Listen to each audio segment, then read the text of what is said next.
Sounds right.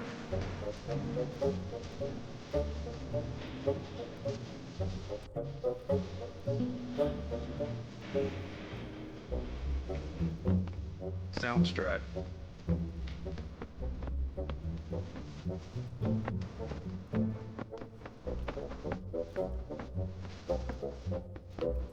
Sounds right.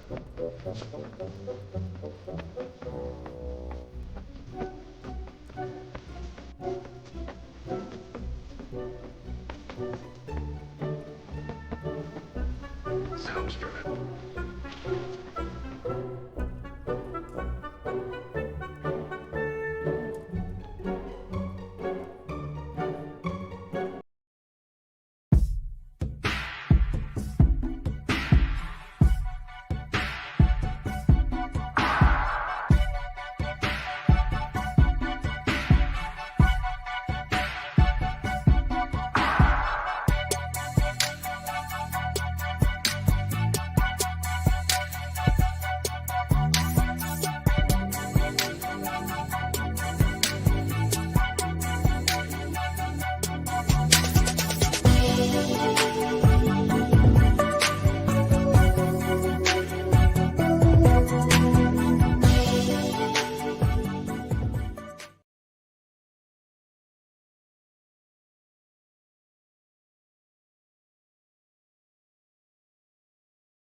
All right, all right, all right. How's everybody doing today?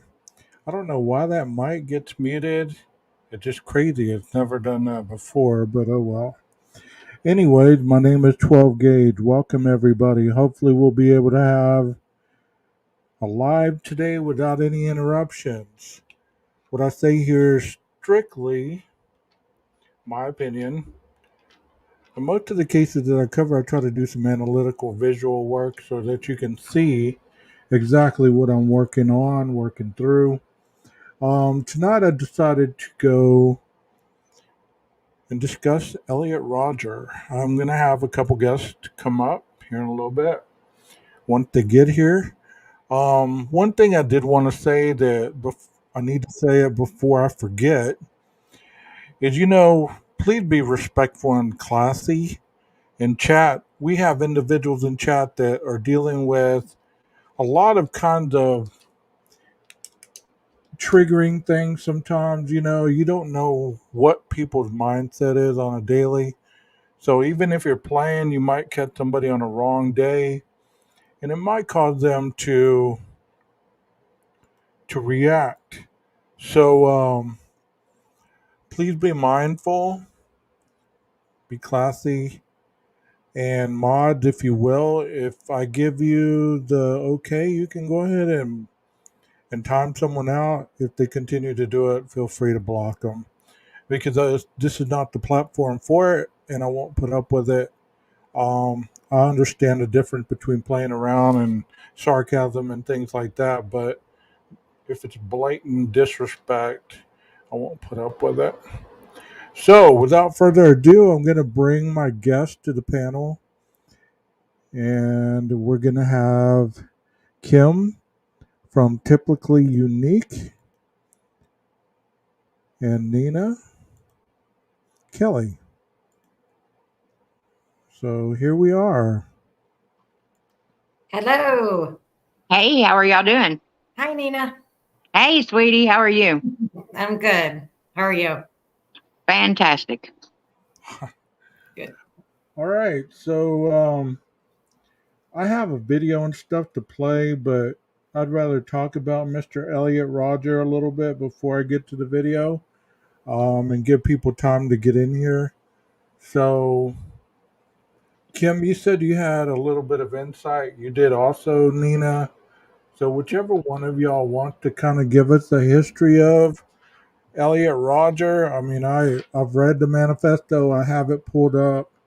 Um, I was listening to it verbatim through his own words, him reading it earlier. So I kind of know it. I just want to give you guys the opportunity to hop on in there. You know what I mean? So, who wants to go first? You can, Nina, if you're like hot on this. I watched his like life timeline today, real quick. Well, I think that most of my research has been mostly on the incel subculture. And so, I mean, I know that it became really well known with Elliot Rodger. And I mean, they like worshiped him, the incel movement. I mean, he is like king of the incels, and of course, y'all know that after he did what he did, they did retribution in honor of him. Well, And kind of give us a little information I on knew that. what they did, what he well, I did. mean, like after that, there's a guy that was in Toronto, and I think he ended up killing. Yeah, it's Alec Maneson. He killed 10 people, and he called it incel retribution. Hail to Elliot Rodger. I mean, and then after that, there was one at the University of Arizona that he just went to trial in like April of this year. And he got arrested for the planning and plotting of it with an AK-47, AK-15. And he was actually going to go down Greek Row and shoot what they call the Chads and the Stacys. And it's all, I mean, they do it like in honor and remembering Elliot Rodger. Okay. Kim, you want to give a little insight on who Elliot was? Yeah, he grew up in a decent family, seemed to have everything he wanted early in life. I know his parents got divorced, but, and that's hard to go through. But his issues seem to be not being accepted. There were things about him like he was always super short, not good at sports, just all these things that kept him from being accepted with he deemed them the popular kids.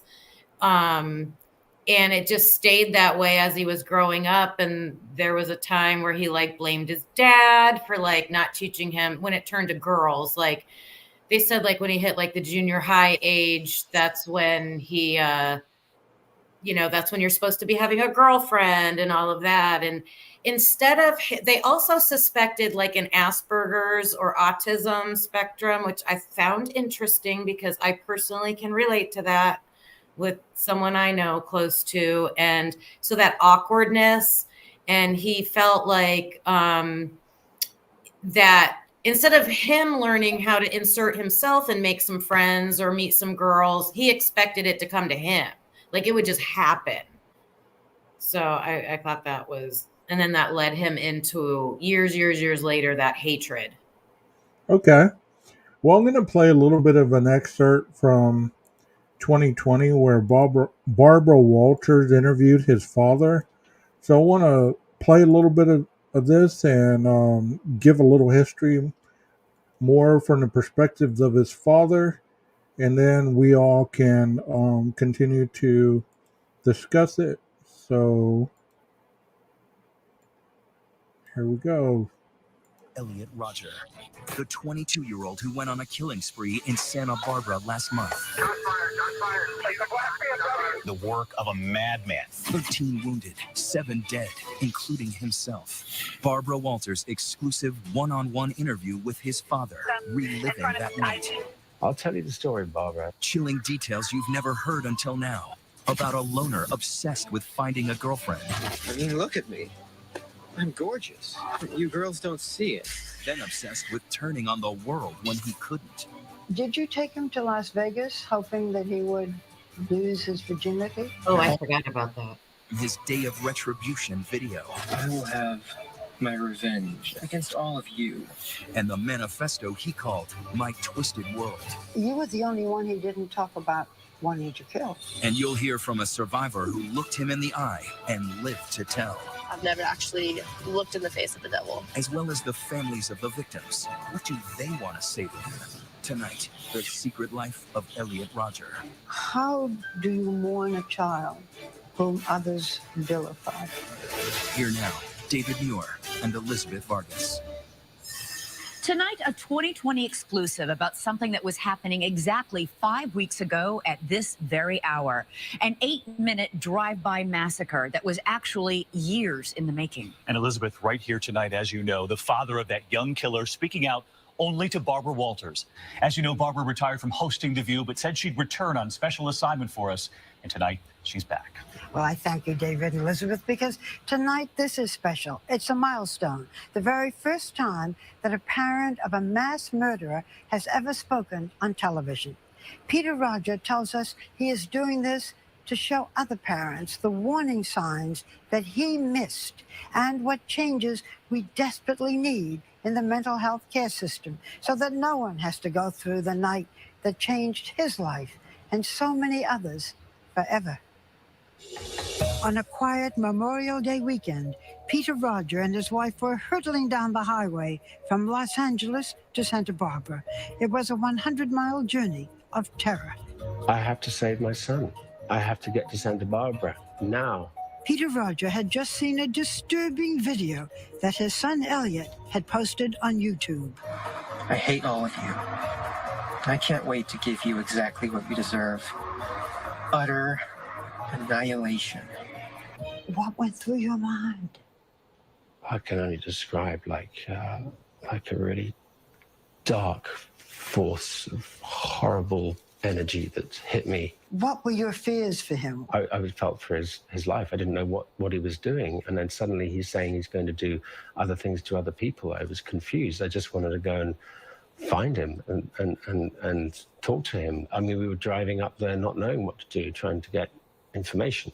Peter Rodger was on a mission to prevent a massacre, but halfway to his destination, suddenly, he heard the reports.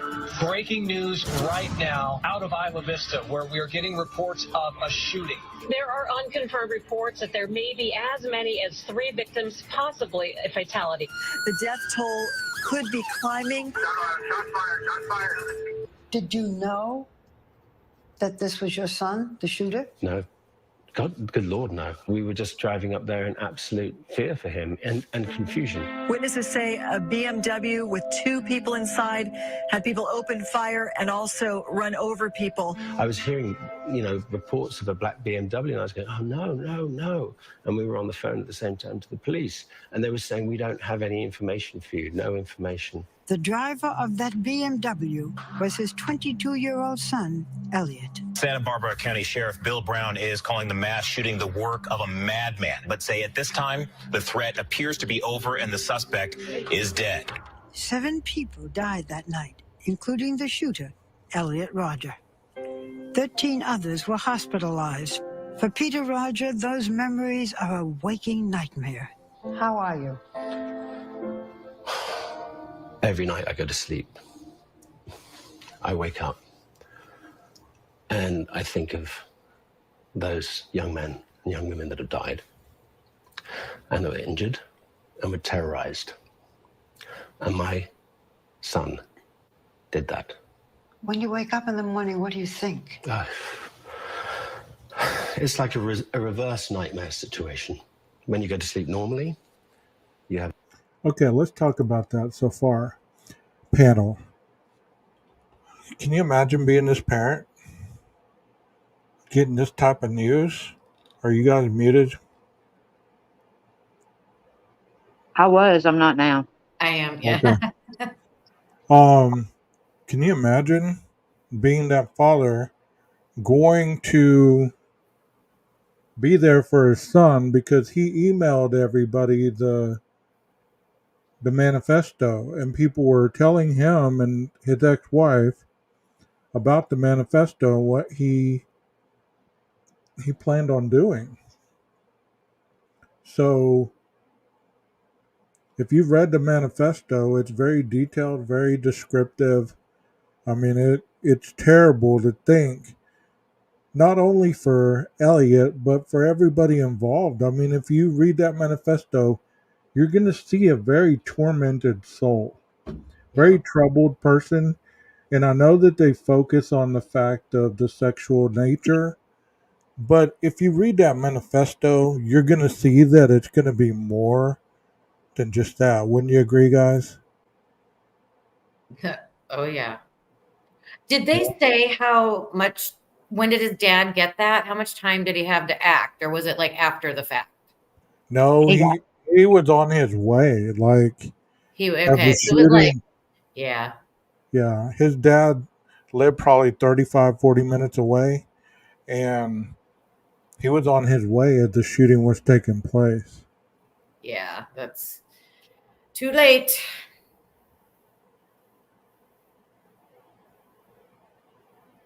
I didn't hear you. What? Oh, I just said too late.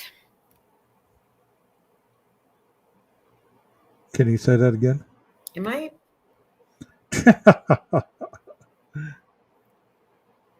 You're at the bottom of the screen if you can't see yourself. I'm good. Can you hear me? Yes, I can hear you. Say Oh, what you said again, please. I just said that it's just unfortunate that it was too late like that, because I Oh, know that yeah. he planned it that way. I'm gonna put up my video, send out the emails, and then I'm going. Well, even before this, look, he was gonna, I mean, he was gonna go kill his stepmom, kill his little brother, and then he had already killed his two roommates and another person that was just a friend of the roommates. And that was kind of like the practice run. Um, the police had came by probably, I would say 3 weeks before on a wellness check because his mother stumbled upon all his videos on YouTube that were talking about how much he hated women and the hatred he had toward everything that was going on. And she had a wellness check done on him. Well, at that point, he had guns and knives and everything all in his room. The police didn't come in because he convinced them that everything was okay. So they kind of said, well, just a college kid, he's probably going through some stuff. And they took off. Little did they know he had an arsenal in there and a knife and everything else, and that led to this point. That's the unfortunate thing. Like, I know it would be easy to like look at the mom in that situation, but he's over 18. Parents can't do anything. That mom did the only thing she could do in calling the authorities. So, Right, right. and then you can't blame them either because he convinced them. I don't know. What were you going to say, Nina? Well, I mean, I know that he also put out his retribution video to YouTube. Yeah. Mm-hmm. Yep. I mean, that's just sad because I'm not going to reference any other cases tonight. I mean, if y'all want to do the math on how it correlates to other crimes that we talk about and things of that nature, that's up to you. But, he would drive around at night. He'd be videotaping couples. He would go to his favorite spot and then he'd see people making out or whatever. And he'd be recording a video at the same time, like, oh, they ruined my spot and this and that and the other. And they all need to die and all this other stuff. I mean, it's like he became fascinated with the urge to annihilate couples and especially females. That's what Oh Carlos. yeah, I mean, I think there was one couple at a coffee shop that they infuriated him so much just because I think they were like holding hands or something that he actually like threw coffee on them. Yes, indeed. Oh, wow. You're right. You're right. You're right. I mean, he would lose it at the slightest, you know, feeling of, especially interracial couples. He did not like that at all. Oh yeah. He would, any type of interracial couples, he went very descriptive in his manifesto about what he thought and how he felt about that. And he let it be known, how can that, I mean, look at it like this. He called himself the Supreme Gentleman. So if Yep. you're the Supreme Gentleman, that means you're on top of everybody else. So, I mean, that's pretty high standards for someone who didn't even have a girlfriend, didn't have anybody that really liked him that way. And any kind of slightfulness that he got from any females, he would either start crying or start throwing a big old fit, and just terrible. Yeah, he cut off a lot of friends for little things. Well, I I mean, remember, he also, I mean, with not only the incel mentality is the entitlement of what he felt he deserved and everything. And I think I had shared with Gage one time about him buying a lottery ticket. And he was so entitled to win that lottery that it infuriated him because, you know, he deserved that money. He deserved to be happy. He deserved to, and he just couldn't get it in his head of why he did not win that week. yeah. Well, let's listen a little more on what did Dad have to say, and we'll continue to discuss this. Have a nightmare and you wake up and, oh, everything's okay. Yeah. Now I go to sleep. I might have a nice dream. And then I wake up and then slowly the truth of what happened dawns on me. And, that is that my son was a mass murderer. And then I think about the victims and I think about what he did. And I'm trying to process it. But who was the young man behind the rampage, and why did he do it? Hi, Elliott Rodger here. Were there clues in the disturbing jigsaw of videos he left behind? And what were his 137-page so-called manifesto reveal about the private agony of a psychotic mind? Its title, My Twisted World. This is the story of how I, Elliott Rodger, came to be. It is a story of a war against cruel injustice. This tragedy did not have to happen, but humanity forced my hand. Elliott Rodger was born in London and was brought to America at the age of 5. His Malaysian-born mother, Lee Chin, was a unit nurse in the movie Indiana Jones and the Last Crusade. His father directed television commercials and worked on the hit film Hunger Games. In the beginning, Elliott had a seemingly normal childhood. He was adorable. He would laugh so much that sometimes we were worried he would choke. It was really wondrous, those first 4-5 years of his life. It was wondrous. You loved Elliott. I loved Elliott. Elliott loved you. Yeah. But at the age of 7, Elliott's parents got divorced. 1 year later, his father had remarried, this time to Moroccan-born Samaya Akabon, an actress who appeared in the Hollywood blockbuster Green Zone. It was during those years that 7-year-old Elliott began his long treatment in therapy. Why did you think he needed it? When we realized he had social issues, we brought therapists in to try and help him integrate into society. Did he have trouble with other children, with Yes. making friends? He did. He had very few friends in elementary school because he was a very, very, very, very shy boy. And we just felt that that was his issue. Hey, Kim, have you seen those types of behaviors that he's talking about in the classroom based on your experiences?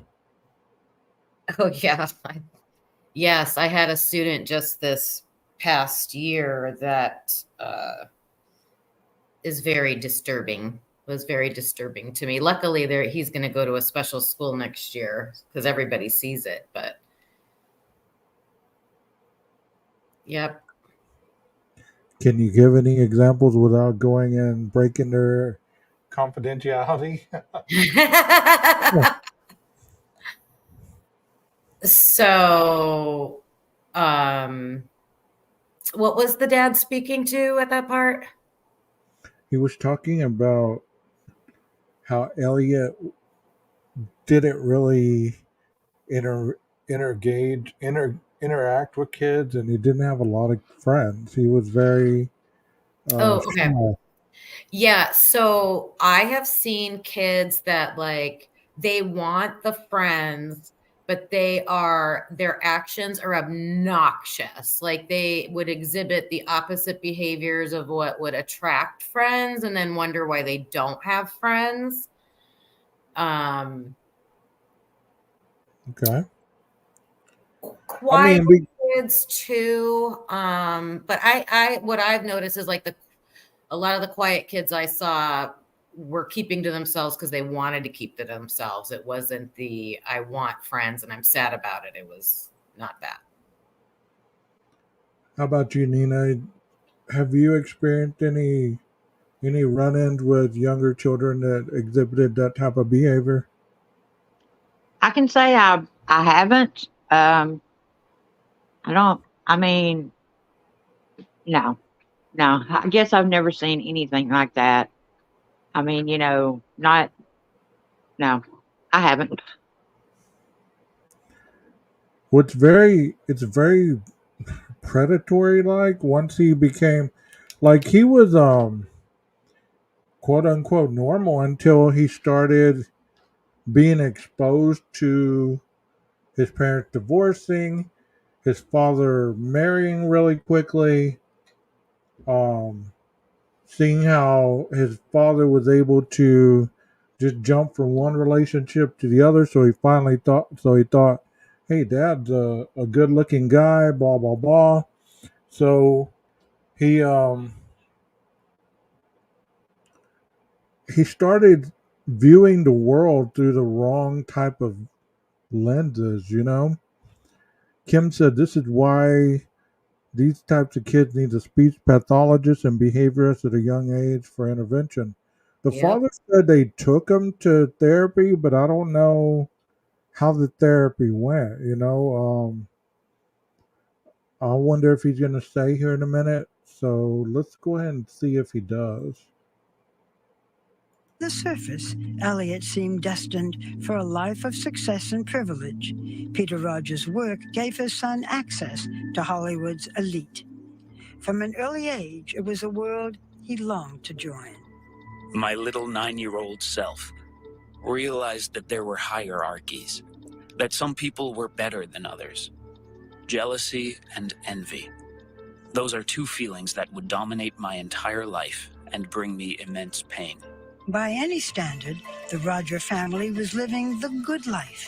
But those tantalizing glimpses into Hollywood's inner circle would always leave Elliott resentful and wanting more. Did he blame you for the fact that he wasn't a rich kid? He just had illusions of grandeur. Even if he couldn't make it himself, he wanted to feel in a position where we would somehow provide it for him. The relationship that Elliott shared with his father had always been complicated. Peter Elliott was the Mount Everest his son could never reach. You are a very good-looking man. Did he realize that? Did that please him? Was he... He was jealous of me the way that I looked. The shy young boy harbored fear and self-doubt. His parents moved him from school to school, hoping but never succeeding to help Elliott fit in. There was some question about whether Elliott was autistic. He was never formally diagnosed, and there was a suggestion that he might have been high-functioning Asperger's. And, these were because of traits. For instance, there was a certain OCD about him. There was a certain, like he'd always put his plate in the same place. He'd like to wear the same clothes every day. Elliott really was a very high-functioning human being. If he was sitting here right now, you would think what a polite boy he was. But yet he had this thing going on inside of him. What his parents didn't know was that Elliott, even at the age of 10, was hiding a secret that would someday transform a shy young child into a cold-blooded killer. This is the horror story. This is the American horror story, or the world's horror story, is when you have somebody who on the outside is one thing and on the inside is something completely different, and you don't see it. Next, did his parents not see the warning signs hiding in plain sight? There's a certain pattern. And you missed it. When 2020 returns. 2020 continues. Once again, Barbara Walters. When the story about Elliott's shooting spree first broke, the videos and so-called manifesto he left behind provide a rare glimpse into a mind broken by mental illness. Oh, check it out. There's me. At first glance, Elliott Rodger seemed like any other college-age kid. Look at how fabulous I look. Bragging about designer clothes. Worth $300. Giorgio Armani. Posing for selfies scored to retro pop. But the path Elliott was walking took him to the dark side of his mind. My problem is girls. I desire girls. The girls are not sexually attracted to me. It's not fair. It's not fair. But why did those closest to him fail to see any warning signs when it seemed clear that Elliott was mentally disturbed? People have called your son evil. How would you describe Elliott? Elliott was far from evil. Something happened to him. And then I think he became very mentally ill. What I don't get is we didn't see this coming at all. None of us. But there were clues hidden in those early years that Peter Rodger now admits he missed. The lonely young boy had grown into an introverted teenager. By the age of 13, he had walled himself into a cyber world. His constant companions, the characters in the video game World of Warcraft. In high school, Elliott was a loner, bullied by his peers. They threw food at him during lunch and shoved him into lockers. I was an innocent, scared little boy trapped in a jungle full of malicious predators, and I was shown no mercy. He was afraid of boys and girls. He felt he had an inability to get along with them. And this is when we realized that he had a real fear of other human beings, of other kids his age. Elliott fled from 2 high schools before finding refuge at a tiny 100-student school called Independence High, a school with a mission to help troubled children, like the boy they called our Elliott. There was never a time in working with him or knowing him that I ever felt like his inability to interact socially would ever have led me to believe that this kind of rage was building inside of him. Never. But the isolation hit a firestorm of frustration and anger. Its target during those teen years was sex. Finding out about sex is one of the things that truly destroyed my entire life. Sex. The very word fills me with hate. I would always covet it. I would always fantasize about it, but I would never get it. Elliott had always been fascinated and repelled by sex. His first glimpse of pornography horrified him. I couldn't imagine human beings doing such things with each other. The sight was shocking and arousing. I was quite shaken for a few days. Did you talk to Elliott about sex? Yeah. What did you say? How it's so important to present yourself as a human being from the heart outwards and not to be weird. And I say weird because it is weird when you think girls are going to throw themselves at you. As a teenager, he described his interest in girls, but he said, I'm quoting again, "There is no way I could ever get them. And so my starvation began." Did he talk about this? He was always obsessive about this one issue. Obsessive about which issue? What do y'all think about that, guys? What do you think about that wording that the father is using? He's using the word obsessive. Elliott used the word craving. You know, we've talked about the differences between psychopaths and sociopaths. So, whenever somebody is fixated on something, the urge, whether it be the urge to kill, the urge to, in his case, have a woman desire him, the urge to be smarter than everybody else, the urge, the urge, the urge. So, what happens, like in his case, it was building up and building up.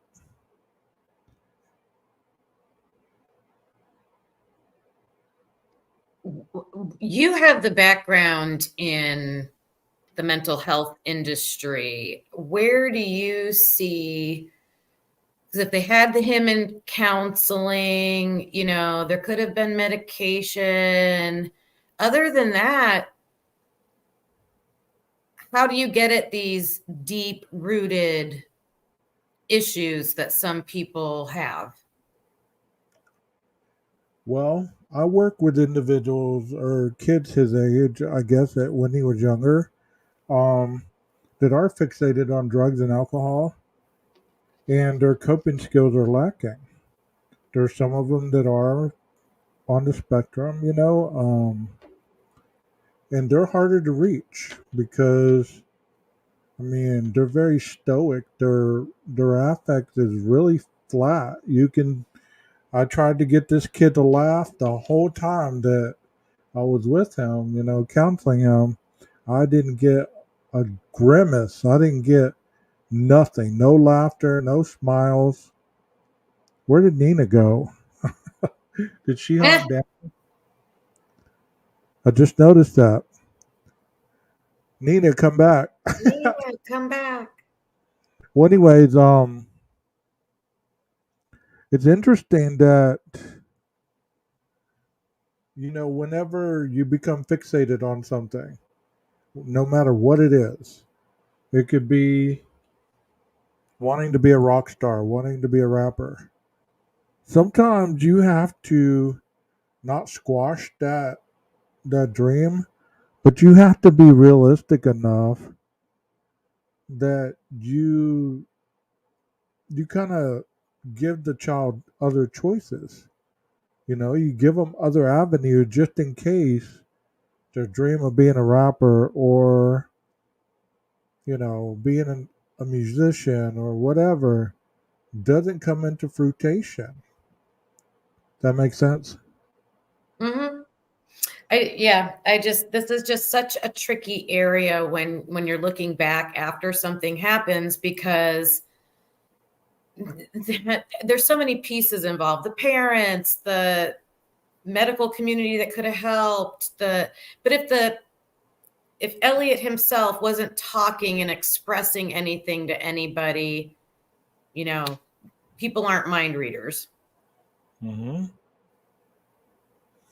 So let me ask you this: if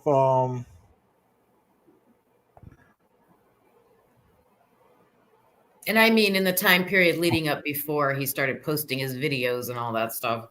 okay, so if the videos were him asking for help, Oh yeah. how did not any adult, anybody that was close to him, how did they not know he was troubled? Like his dad said, he didn't have a clue that he had that much anger built up in him. How do you not have a clue what's going on with your child? I mean, is that the generation that we're raising today? Wasn't he making those videos when he was over 18?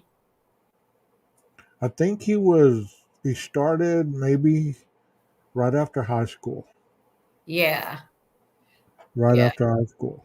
But still, I mean, even though you might not have a say in your kid's life, you still need to know if they're so delusional that they could be heading down the wrong path. If they let you. I mean, he used his real name, right? He used his real name on those videos. Yes. Yeah. So that's, yeah. Yeah. Let me see if I can find one. Let's go ahead and start this one up again. Let me see I'm if not I being a can find it. girlfriend. But here's the thing. According to this journal and according to his acts, he was already planning heinous things in response to this emotional thing in his head that none of us could really see. Elliott was tormented by the sight of pretty girls and public affection. Even his favored haven at the Griffith Park Observatory became a reminder of failure. I don't understand you girls. It's like your sexual attraction is flawed. It's perverted. You're attracted to the wrong kind of guy. You should be attracted to guys like me. Beautiful, magnificent guys.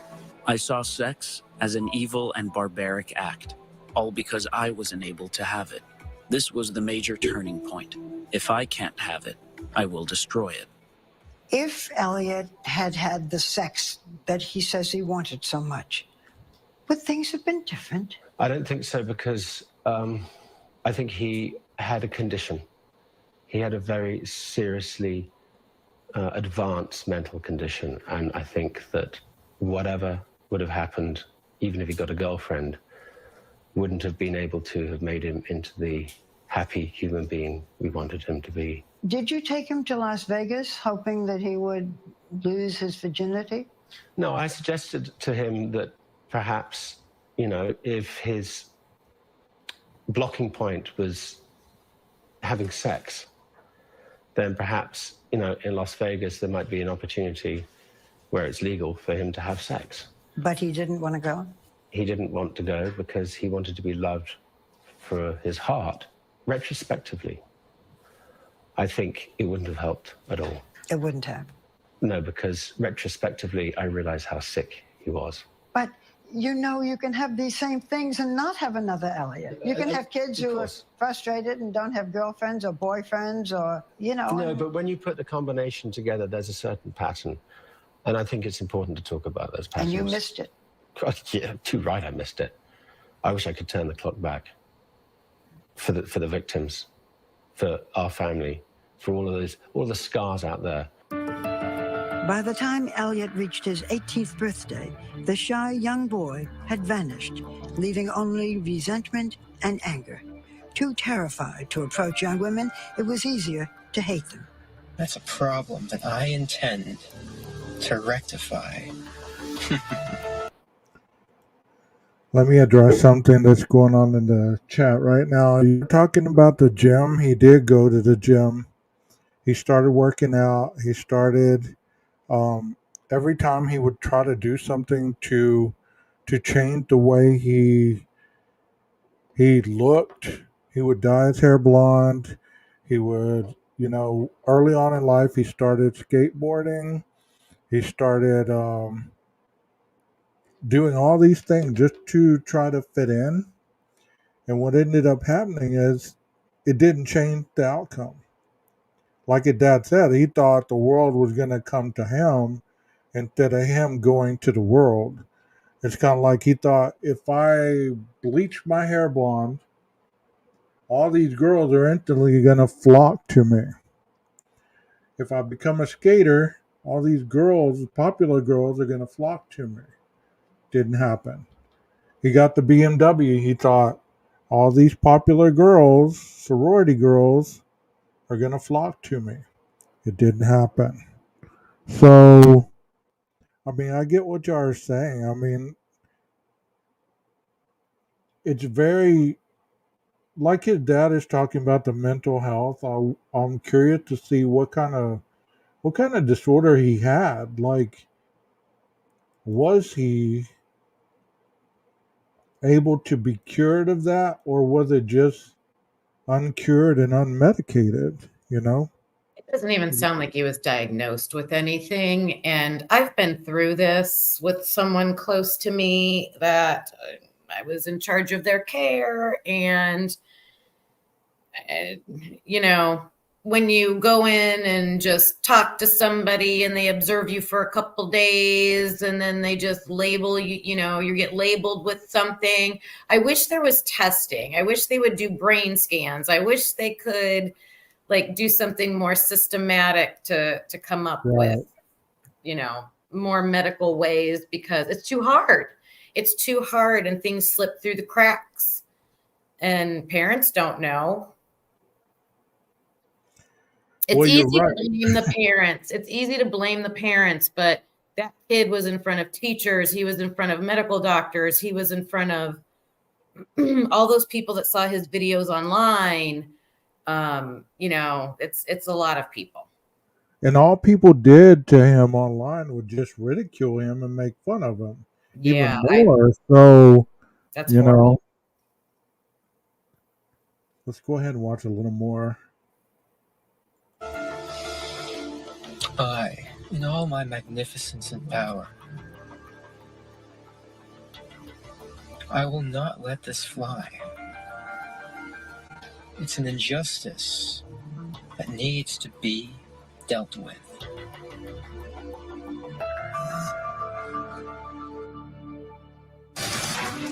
Next, planting the seeds of a master plot for his day of retribution. I mean, look at me. I'm gorgeous. But you girls don't see it. And maybe the biggest miss of all that led to the massacre when 2020 returns. We return to... Okay, we have a question. Can you explain misogynist terrorism? That is basically, misogamy is the policing of a person's behavior. So the misogynist would be like trying to control their hatred for females. You know, it's like it's very, like Nina said, where'd you go? It's intertwined with the incel subculture. They're actually a watch terrorist group. I mean, there's people that follow this individual even after he's gone. It's almost like he became a martyr for that subculture. To the secret life of Elliott Rodger. Once more, Barbara Walters. For Elliott Rodger, Santa Barbara was the picture-perfect version of his ideal life. There were hot blonde girls walking around everywhere. If I can't get laid there, then there is no hope for me at all. At 19, Elliott was stuck in a cycle of isolation and depression. His parents thought college life would give him a fresh start. You thought that he would have the coping skills to live alone. I thought that by putting him out there and giving him independence and integrating him into a normal society would very quickly help develop the skills that I thought was lacking in him. Did you inform anyone, either at the college or the parents of his roommates, that he had mental problems? I didn't see any reason to, because as far as I was concerned, he wasn't a threat to himself or anybody else. But left to his own devices, Elliott Rodger's behavior would soon escalate from strange to savage. Simon Astaire is a longtime friend of Peter's.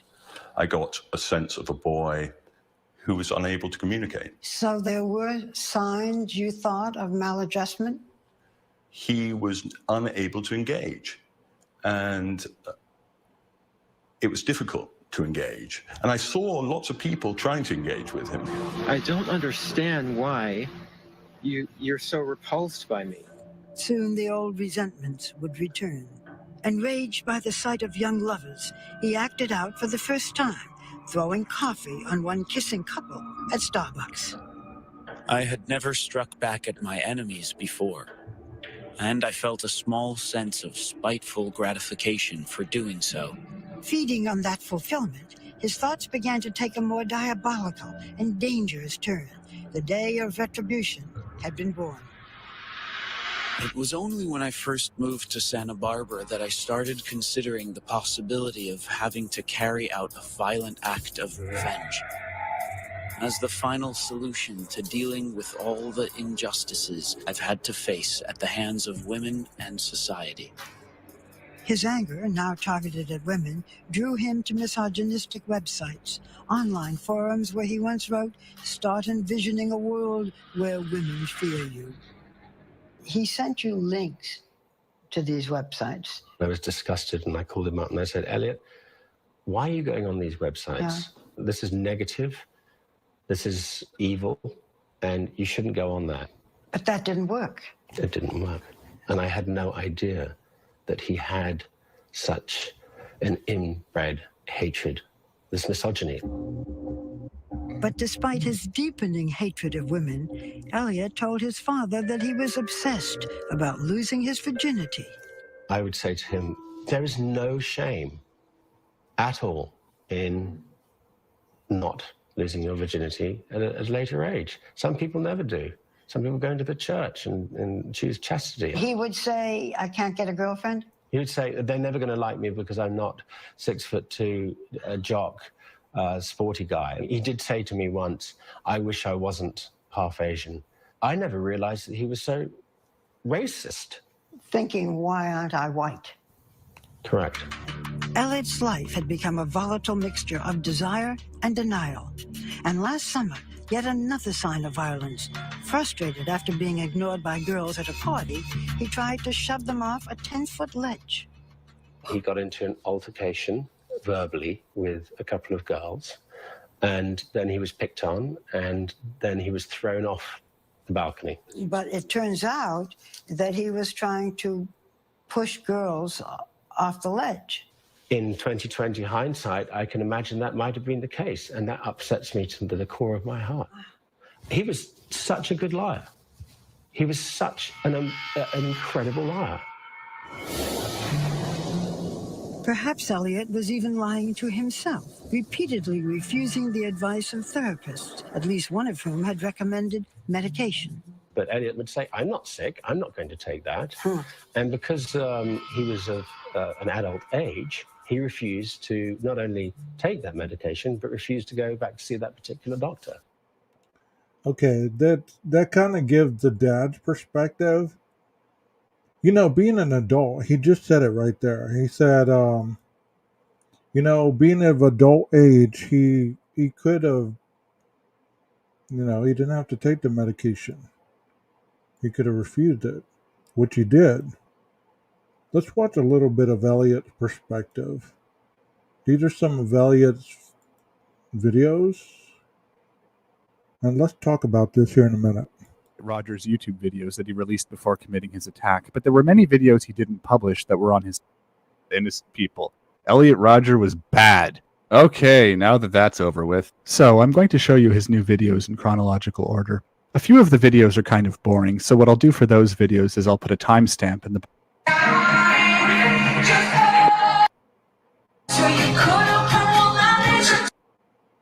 Well, it turns out that Elliott Rodger actually mentions this in his manifesto. The weekend that I visited home was quite an eventful one, and I had been looking forward to it for some time. On Sunday... We don't want to hear all that. Revealing clothes, showing off their sexy legs, all these hot, beautiful blonde girls.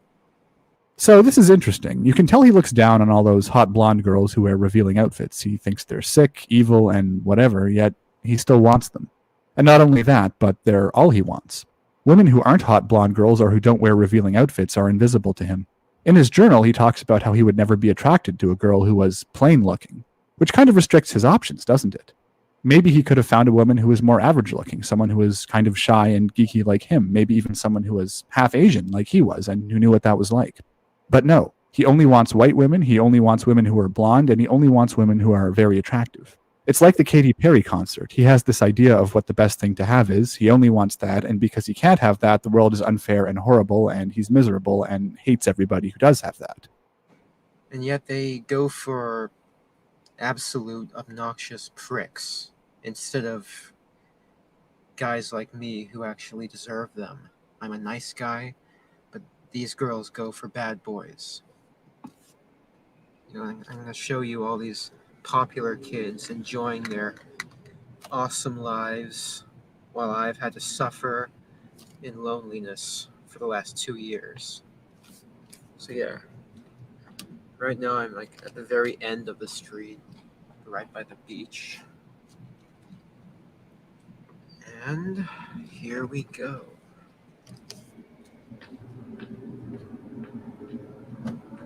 This is the quiet part.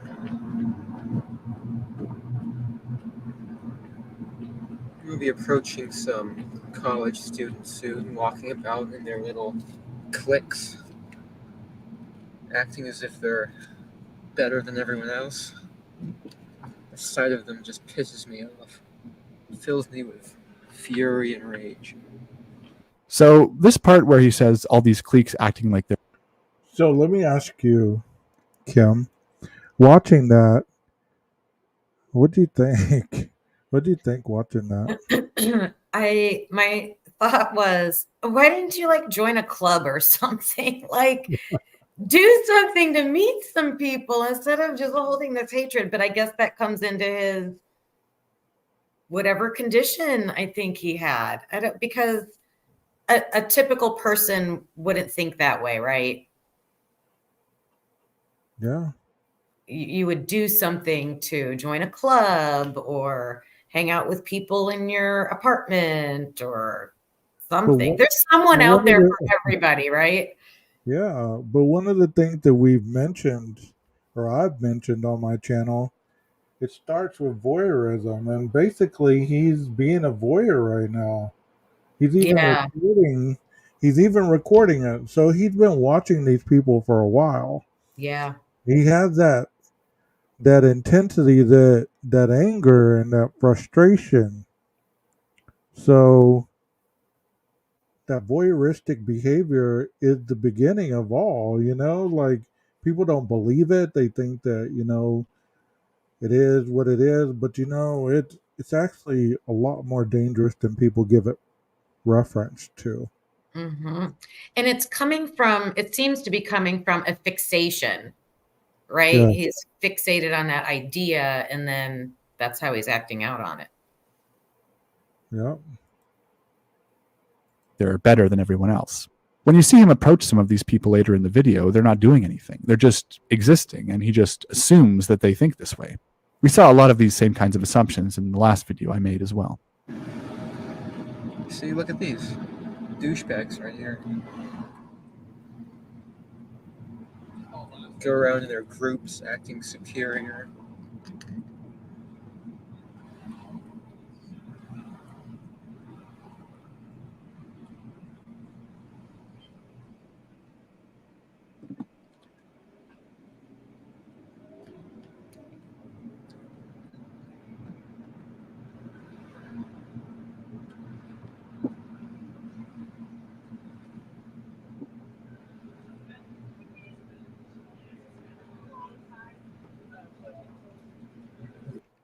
You know what comes to mind while I'm watching this? I'm wondering how more prevalent this is on college campuses. Like how many people actually have that deranged mindset where they actually drive or walk around observing other people that they don't have any correlation with, and they think all these things that really are not reality. Yeah. Like you just saw a group of boys walking by a trash can, and what did he say? Look at these douchebags, Mm-hmm. all in their cliques. So he is reenacting thoughts that others have given him in his past. The bullying, all this other stuff. And I know a lot of people don't believe in the, as they call it, psychobabble stuff, but you know what? All this does have a correlation.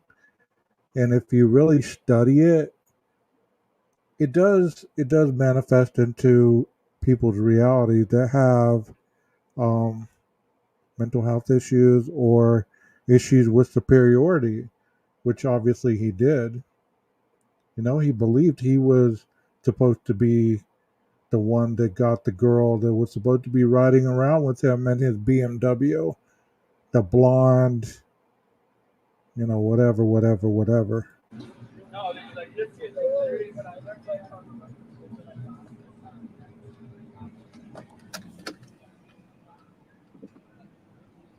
So look at all these popular people partying, enjoying their lives, while I've had to suffer.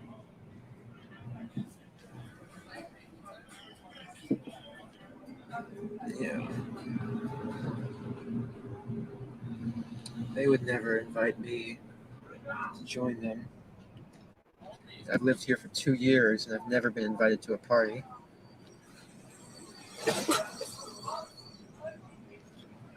See, look at these assholes.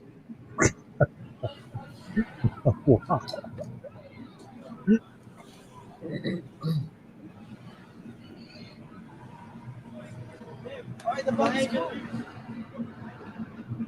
See this.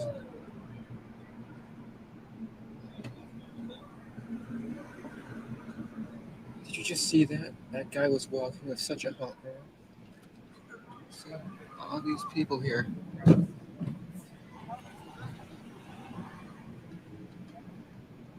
Young, hot, blonde sluts walking around. All these beautiful girls who would reject me if I ever said a word to them. I hate them all. Okay, so Elliot Rodger said earlier that. What do you think? I don't know. I don't know. Like,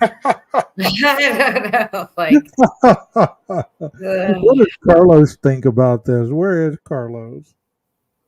he's doing work. Oh, He has okay. presentations. He has to get ready. Yeah. I don't know. Carlos and I relate very personally to this. We've gone through a lot of things like this, so a little triggering, but yeah, I just until we figure out a healthcare system where we can identify and treat, these things are going to keep happening. Chad, I was asking you guys a couple lives ago what a creepy dude was to you. Is this the definition of a creepy dude? Kim, I think y'all were in that live. Do you think this is a creepy guy? If you saw this guy riding around with a video camera videotaping people. Yeah, that's creepy behavior for sure, but he's kind of hiding himself from everybody. Yeah. Yep. Let's watch some more. Goodness. That nobody's ever invited him to a party and how unfair that is. And now he's talking about all the gen around the town of Isla Vista, and it never worked, and he didn't understand why. Now, that's a very sad situation for a young man to be in. Luckily, Elliot Rodger had social skills count. He ended up deciding it was because all women were bad. So that paints Elliot Rodger's misery here in a different light. As sorry as we might feel for him for not knowing how to ask women out, he had opportunities to get help for that, and in his arrogance chose to disregard them all. So it was kind of his own fault.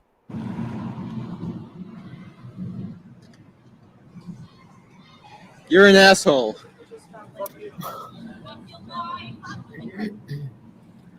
Well, that was nice of him. You can see he's getting bolder and escalating his behavior, although you may have heard his voice waver a bit when he did that. He said you're an asshole. You can see how his behavior escalates.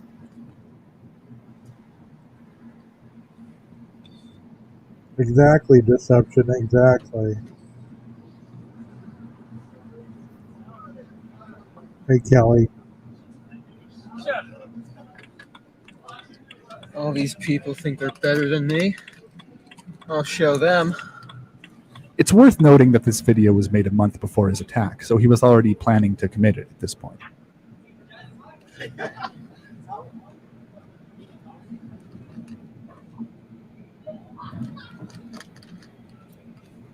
Sure.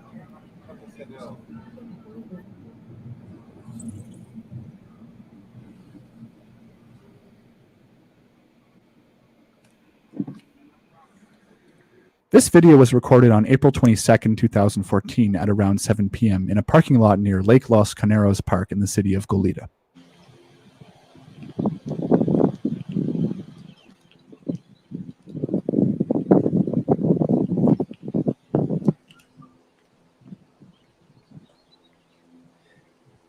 Just took a nice walk in the park. Check out that sunset. Damn, that's a nice sunset. Spectacular.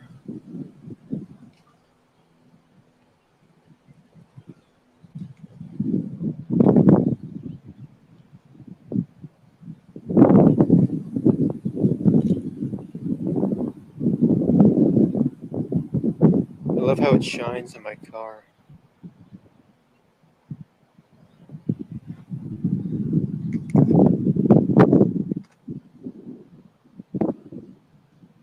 This video was recorded around 8 minutes later. Elliott gets more poetic and philosophical in this one.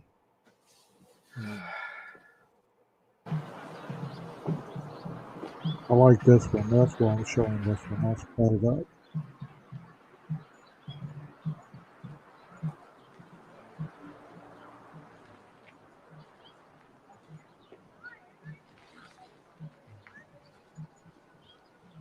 Hey, Elliott Rodger here. Today I'm at Sarania Park. I just took a nice long hike up in those hills. I would say this is one of the most significant places of my life. I grew up here. My parents used to always take me here when I was a kid. Back when my life was happy and fair. Back when I thought the world was fair. How naive I was. I was only an innocent child. And now, here I am. After living a horrible, unjust life. A wasted youth, deprived of any sort of fun or enjoyment or pleasure, all because females were never attracted to me. Right now I'm wearing my Hugo Boss shirt. It's one of my favorite button-down shirts. This is a shirt I wore to the premiere of The Hunger Games. I look fabulous. And yeah, I did walk on the red carpet on that premiere. Which was quite an experience indeed. Indeed. The sunlight's about to fade, so I'll end this video soon. Yeah. Childhood.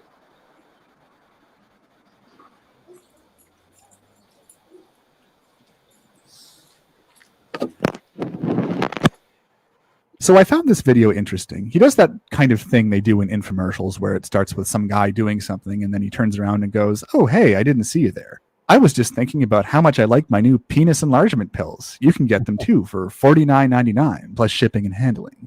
It's campy and it's silly, and it's probably a result of Elliott Rodger not knowing how to act and getting inspiration from TV and movies like he did in his other videos. And the character he's trying to about things like this. It was a vicious cycle of isolation, rage, and despair that led him to the point that we're about to see.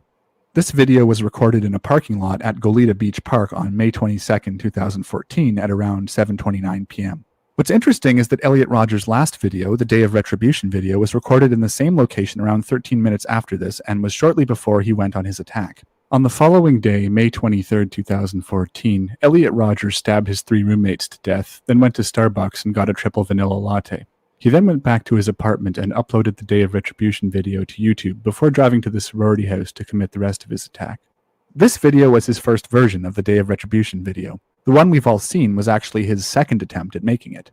You can tell he's memorized a script for it, and I'm guessing he decided to redo it because he didn't get the presentation quite right in this one, and because people kept going by his car and messing the video up. Hi, Elliott Rodger here. Well, this is it.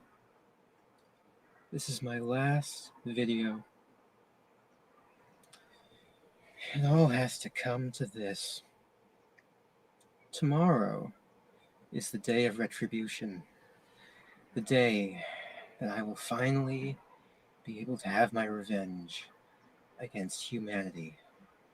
Against all of you.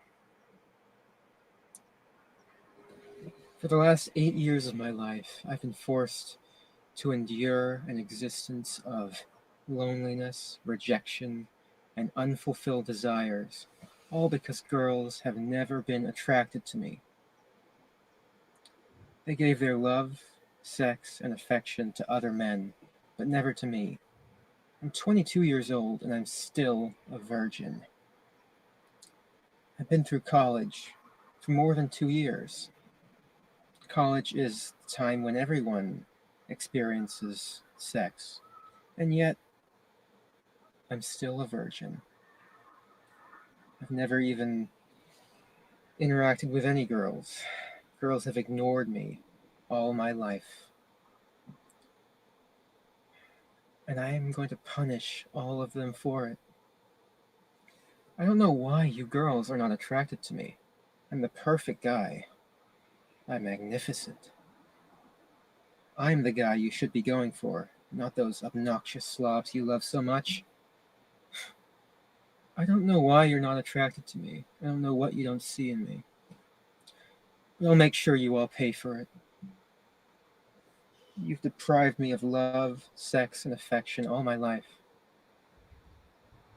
And that's a declaration of war. If it's war you want, then war you shall have. I figured this quote was taken from something, and after doing so,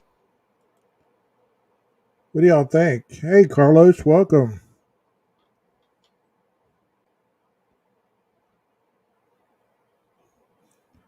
Let me unmute you. All right, sorry, I'm unmuted. And Nina's back. She doesn't have the link. Okay, let me give her the link. Hey, 12 gauge. Hey.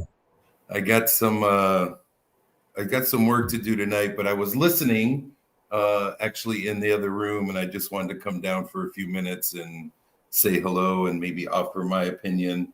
But mostly, I know that this is triggering to Kim. So I think part of me is coming here to maybe just check in on her. Because Kim has kind of talked around a little bit that we've experienced, some things like this, and everything that this young man is exhibiting, we've seen some form of. So, it is kind of triggering to us. And, I have a couple comments. I can't stay too long. Got a big project to do for tomorrow, but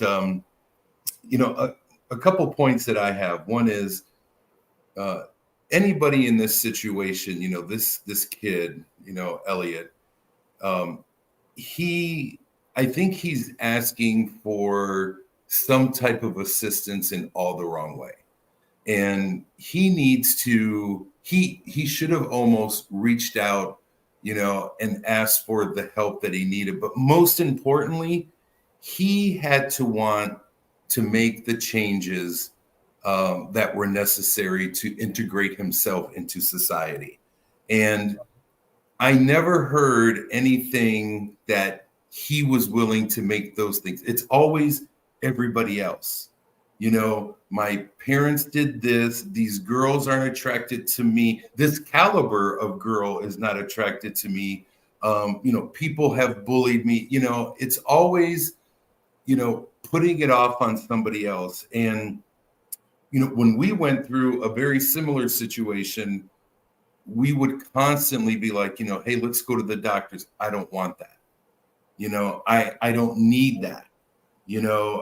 What I need is for everybody around me to change what they're doing so I can be accepted as exactly who I am and get the things that I deserve, whether they were socially acceptable or not.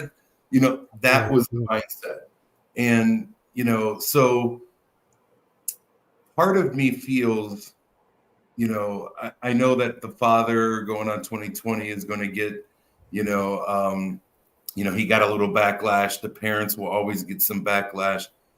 But you try so hard as a parent to give and provide everything that, your child or your loved one or your friend or whomever, whatever they need. And they reject it. And unless something happens, it is always, well, you should have known. You should have known. We knew. We know. We knew. And we still have tried to do everything possible. I mean, this woman called in a tri-state area every mental health facility she could in 3 states. In 3 states to get the help that we needed.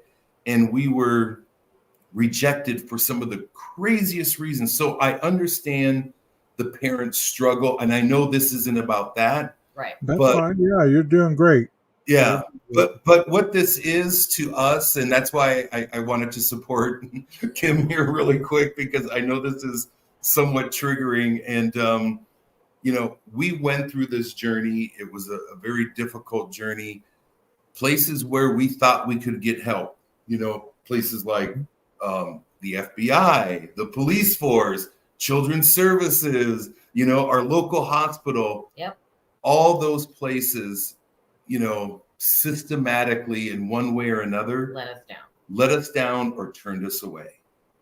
And so, you know, this person, you know, Elliott here really took this to, you know, the place that nobody ever wants their child, their friend, you know, whatever, to go to.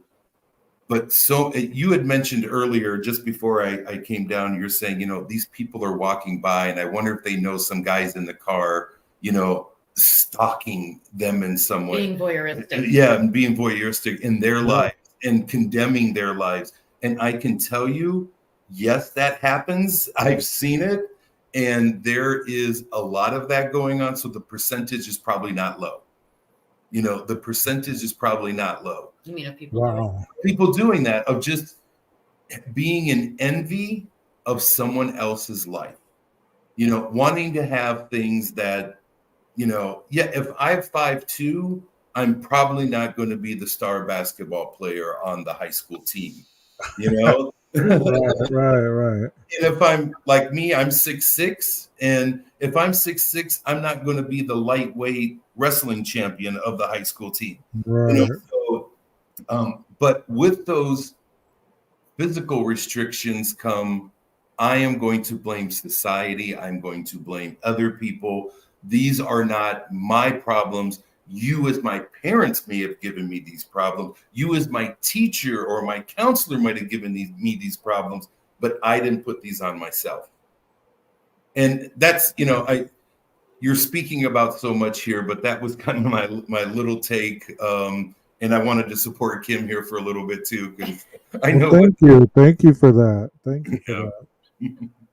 I'm glad you came up. I mean, I like when both of you are up here and, you know, talking and bouncing off each other. Y'all have a good chemistry going on. I like your channel and I like what you're doing.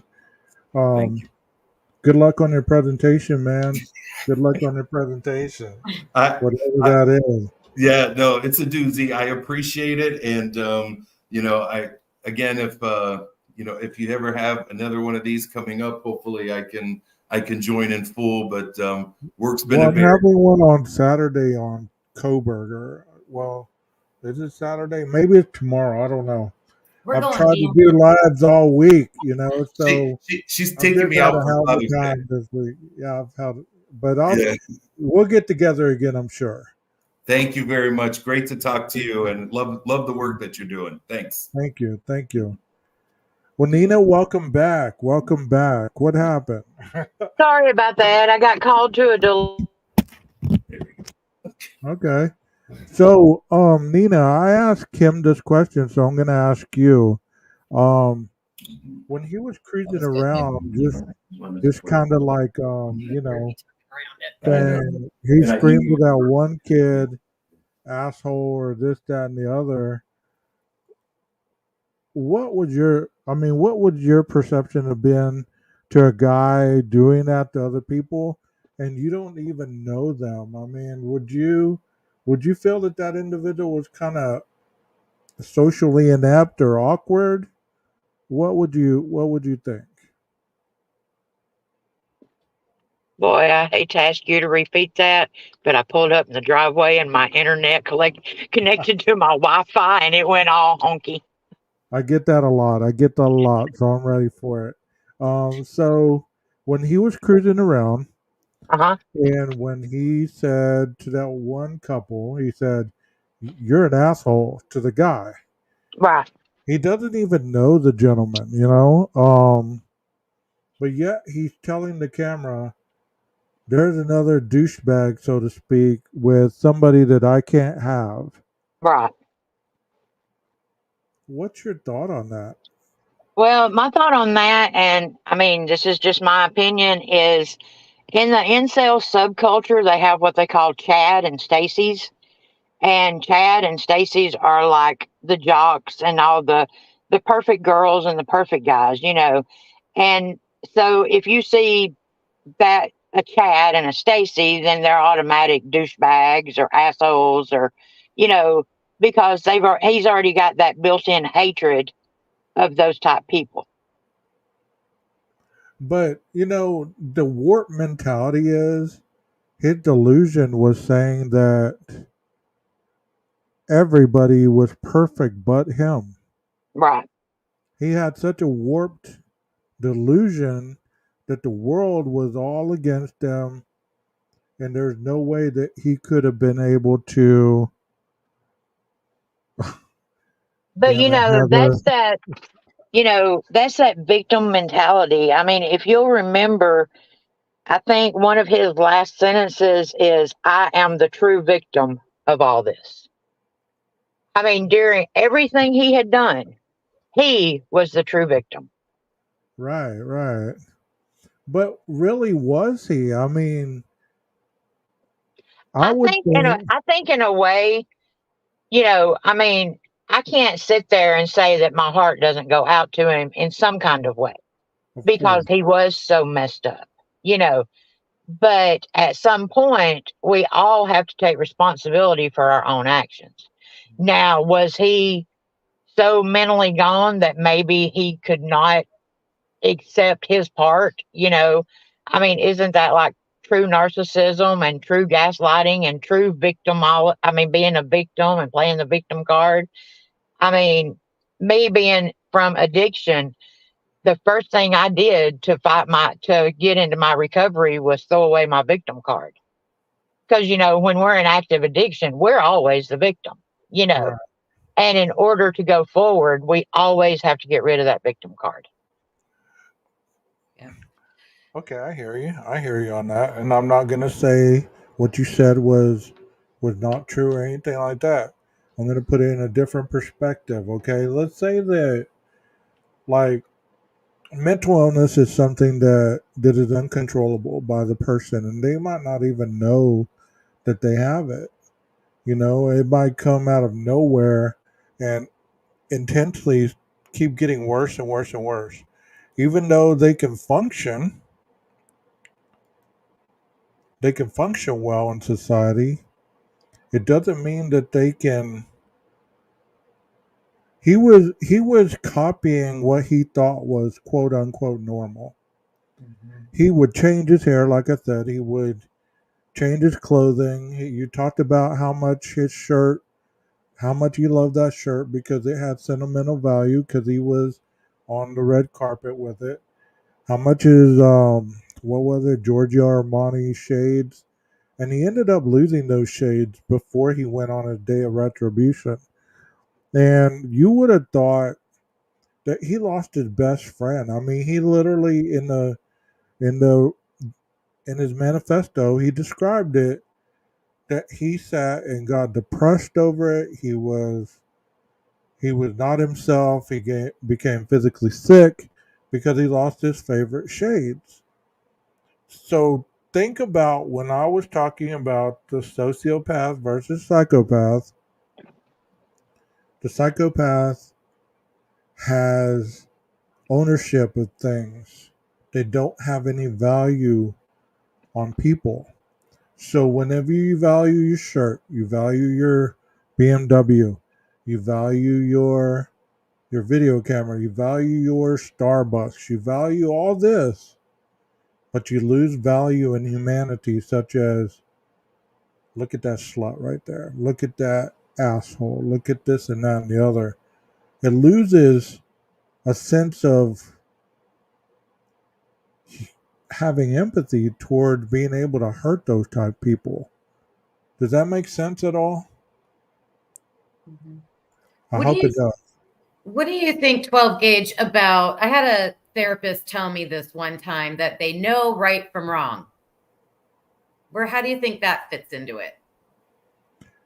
They know right from wrong based on their perception of what right and wrong is.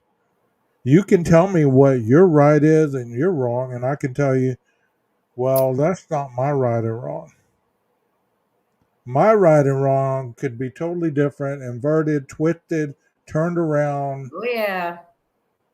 Does that make sense? Yeah. Because we have this ability as human beings to think sometimes that because there is a set right and wrong and rules and rewards and consequences and all this stuff, that everybody is the same way. It's not. Clearly. Heather and Twiz have and some of you others have some awesome statements. I'm sorry, I'm not neglecting you. I'm just trying to do a bunch here. He had issues, but much of this was learned or picked up because of not having the right people care. He needed help way early, and the help he got was convenient from his parents. Also, that's very true, Heather. Also, in the manifesto, it talks about his mother going against everything that his stepmom was trying to instill in him. She was trying to get him out of the video game. She would try to do this and that and the other. He would tell his stepmom, well, my mom said, I don't have to listen to you. I don't have to do this. I don't have to do that. His mom played major games when it came to the co-parenting and stuff like that.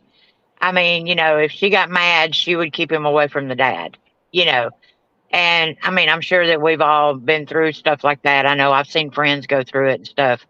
I think, is it called parent isolation or something like that, where they and the mom played major games with that.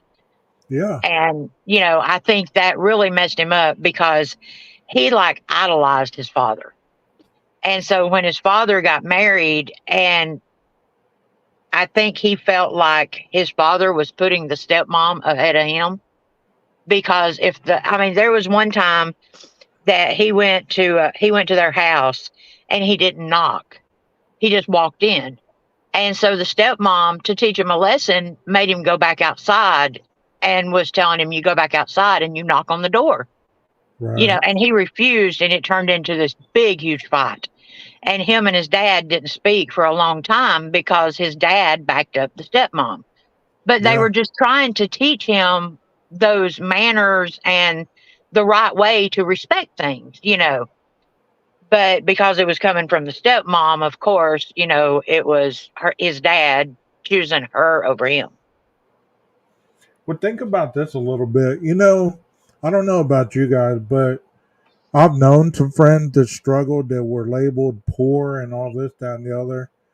And, I've shared, we didn't really have a lot of money growing up because my parents were trying to go through school and all this, that, and the other. But you don't realize that until other people tell you you're that. You get what I'm saying? Like, you don't know you're poor. You always have, you always have enough that, it seems like the family's pretty happy and this, that, and the other, until the kids in school start making fun of your shoes, your clothes, the way, all that stuff. Well, it appears with him that once his parents divorced and his dad started struggling and couldn't send the child support money, and his real mom had to move out of the expensive houses and this, that, and the other, it's almost like he resented his dad for creating an environment for him that he felt that he was better than. Does that make sense? Yes, but it's also, that also goes another way too, because, did his dad really not pay child support? His dad was a wealthy filmmaker. That's where his entitlement of money and the, everything being surrounded by money came from. And so when they divorced and his mom was just going to be this normal income, she was dating this guy that was a millionaire, and he asked her, is she going to marry him? And she said, no. And he said, yes, you owe that to me. And so Yeah. she married him. And that's how he got his BMW. It was the stepdad's BMW that got passed down to him. Yeah. I mean, So can I go ask? ahead, Kim. Okay. So there are lots of families that have these types of issues.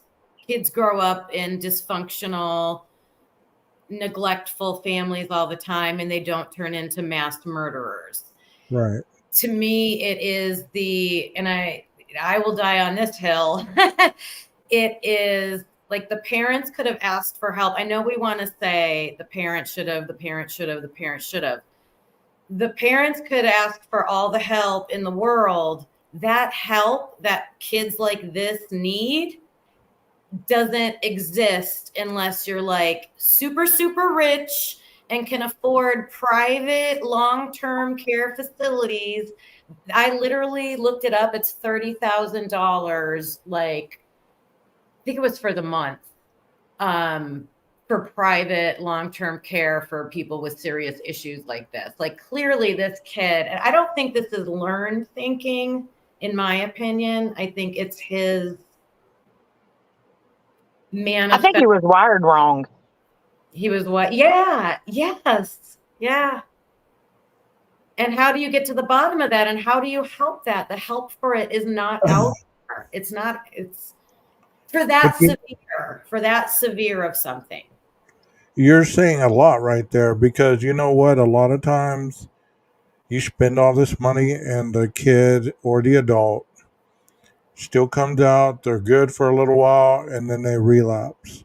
Yeah. Because it's not an environment in which they were living. Like, they were living in a structured environment. If it's inpatient, they learn all this stuff. And then once they get out, they go right back to the environment in which they left. So you can't go back to the same place you got sick. Before long, you're going to get sick again and even be sicker, because your immune, you get what I'm saying, the analogy, because you haven't been exposed to that life. You've been sheltered away in treatment somewhere. Now you're back. You're going to get back sicker than you were when you left. So, it's sad. I mean, even the kid that I work with, their parents come in, they're wanting a miracle, just lock them up, just do this, just do that. Well, how's that going to help somebody with emotional problems? How's that going to help somebody that is obviously screaming out for help, but yet you're just wanting to lock them up because they're breaking the law or breaking rules, or you can't handle them? You'd be shocked. Oh, you're muted. Take them. I can't do nothing with them. That's the worst thing a parent could ever say about their kid. Pawn them off on somebody else and say, take them. I can't do nothing with them. I've tried and I've tried. Well, you can't do nothing with them because you're not willing to learn something different than what you're doing. And I'm not blaming the parent, okay? I'm not blaming parents. I'm just saying that sometimes the parents need to educate themselves on the newer coping strategies rather than the old school ways of parenting, because that's not effective in today's. Yes. You're muted. I mean, taking all their stuff. You know what happens in the schools? One of their little buddies brings a burner phone that they can use all day long to get on social media or text their other friends, and then they hide that burner phone for the next day. So you taking their phones or their tablets or their this and that and the other is really not doing anything.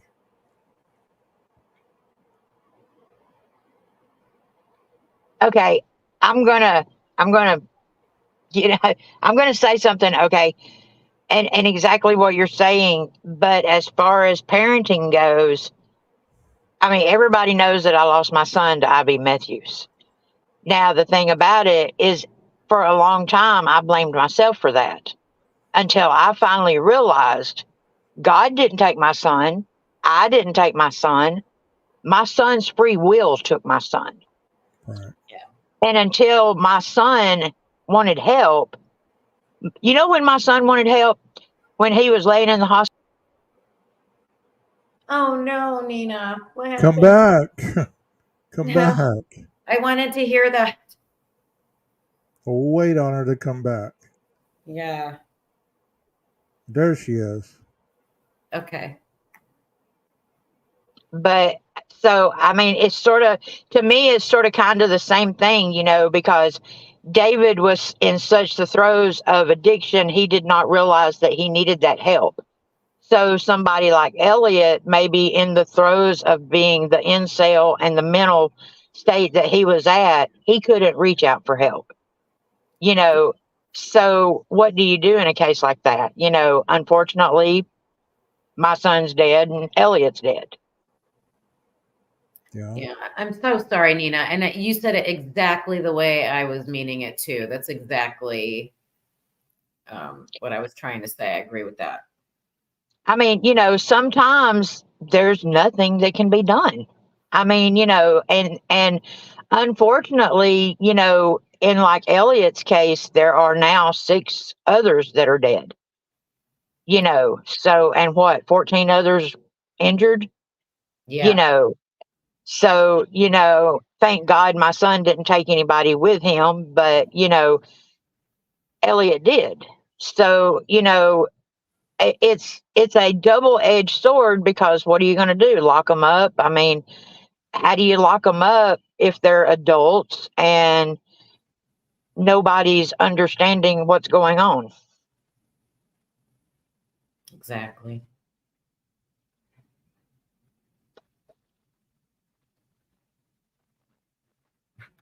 You're muted.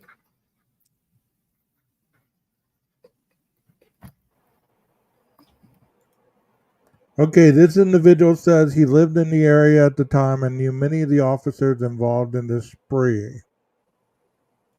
Nina, I'm so sorry. I truly believe addiction is a disease. We're behind you, Nina. We understand that we could never totally know how you feel or you felt. You know, it's sad. And that's what I'm trying to say is we don't know what it's like to live in somebody's hell. They could Right. walk around with a smile on their face. They could tell you, hey, I'm good, this, that, and the other. You can't save someone from themselves. It's just sad. I mean, there's so many people that sit across from me and, you know, you can suggest things and you can try and you can try and try.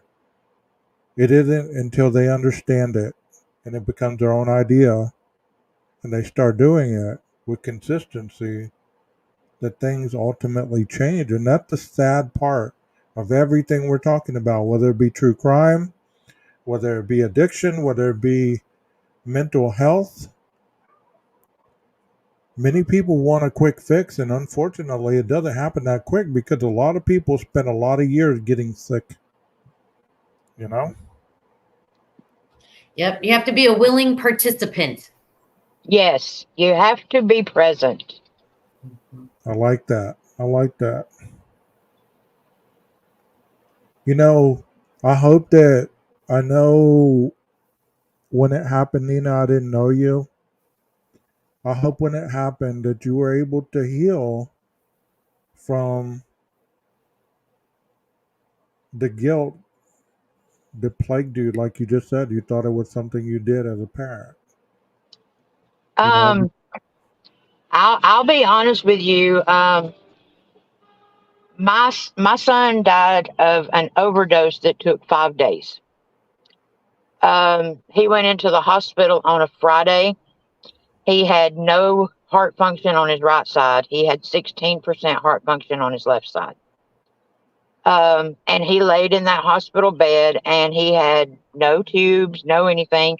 He had his little heart monitor on, just looked like he was sitting up in the hospital bed. And it never hit me that my son was dying. You know, I mean, as a mother, who's it ever going to hit like that? You know, I mean, I'm sitting here for 5 days talking to my son, you know, having conversations, writing his son's letters, you know, thank God I thank God that he gave me those 5 days, but then what a curse it was for my son also, just not knowing when it was going to happen. But yes, I got to say my I love yous. I got to spend every minute I could with him. And I was very close to relapse myself because of it. I had been clean 7 years at the time. And at the time, I felt like there's no sense in getting high because I can't get high enough to fight this. There's no way I can, I'm not going to disrespect David's memory. I'm not going to. So I went through it and I got through it. And then here came the guilt and the regrets. That is what almost drove me to relapse. And I found TikTok. And believe it or not, I found a recovery community on TikTok and I started telling David's story. And I realized that my son's death would reach more people than his life. And now I tell his story to give his death purpose. I love that. And that's what healed me from my own guilt and everything, is I'm honoring him. It's tough. It's tough, Tina. It's never easy. And you found your outlet, and you continue to carry the message, and that takes a lot of strength. I saw something that you posted about what somebody said, and I'm not trying to put your business out there, but Oh no. I just want you to know that for every person that has something smart to say about what we do on these lives and how we present them and stuff like that, what are they doing? They're just sitting back watching while we're actually doing something. We're trying to make a difference. However, You're we talking know you're how. talking about you're talking about the hillbilly meth addict comment. Yes, that You was awesome. know, the thing about it is the guy that did that, I responded, but then I went back and deleted both of them because my response was, you didn't even put it on the Drunk Turkey Show video. You put it on Seth Rogers' video. So you don't even know what video you're putting your comment on, And as Right. far as a meth addict, yes. No, I am not an ex meth addict. I am a recovering meth addict. Okay. There's no X to it. I'm one mistake from being an active meth addict. One mistake. Okay. Yeah. Hillbilly. Yep. I have a Southern accent and I'm from Alabama. So I am a hillbilly recovering meth addict. And I'm proud of it because it makes me the person I am. Well, no explanation needed. You sound like a wonderful soul that's made it through hell. Like I said earlier, That's we right. don't know what somebody's hell is in between their ears, especially if they don't talk about it. Sometimes that hell is more than they can handle. And what they know to do is just what they've always done. I believe that Elliott recording those things, even some of the things he was saying, those were his ways of understanding reality. Somebody mentioned his dad was a filmmaker, so maybe, and here's a speculation, maybe his way of relating to the world was narrating his reality. Yes. Nobody heard it. And Nobody that's it. took it That was seriously. his reaching out. Yes, it was. Yeah. And it's sad. It's sad that somebody didn't say, hey, it's sad that he wasn't on a live and,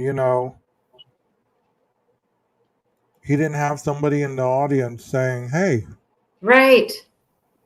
Yeah. he needs somebody. He needs help. It's kind of like I've put a lot of personal stuff out there on my lives, and if any point that y'all see that I needed some help, I'd hope you'd call me on it. You know what I mean? Because that's what I hope that I would do for you if I noticed that you were in a bad place. I would call on you, or check up on you and keep at it until I figured out that you were in a safe place. Right. Right. But But go ahead. a lot of people don't notice stuff like that. Oh, true. I mean, I think that comes from, The world today is just all about me, and I'm not talking about people in the chat because we have a wonderful community that, you know, cares about one another and everything. Right. But if you have to admit that, you know, the world today, it's a cold world out there. Yeah, It is. self-centered. Mm-hmm. Yes, yes. But yet they're the first one to denounce Elliott. Right. They basically do the same thing Elliott does. How many selfies do they take? How many videos do they take? You know, I mean, they say all these awful things about Elliott, but yet if they looked at their own lives, they probably do some of the same stuff. They talk about the same racist stuff. They talk about this, that, and the other. They're probably just as guilty as this individual who's no longer here to defend himself. Okay, bullets, beauty, brawn, and bling. That's hard to say all at once. I missed a lot of this live, but Elliott Rodgers was getting help. He had therapists and someone that's called on him a few times. Good to know.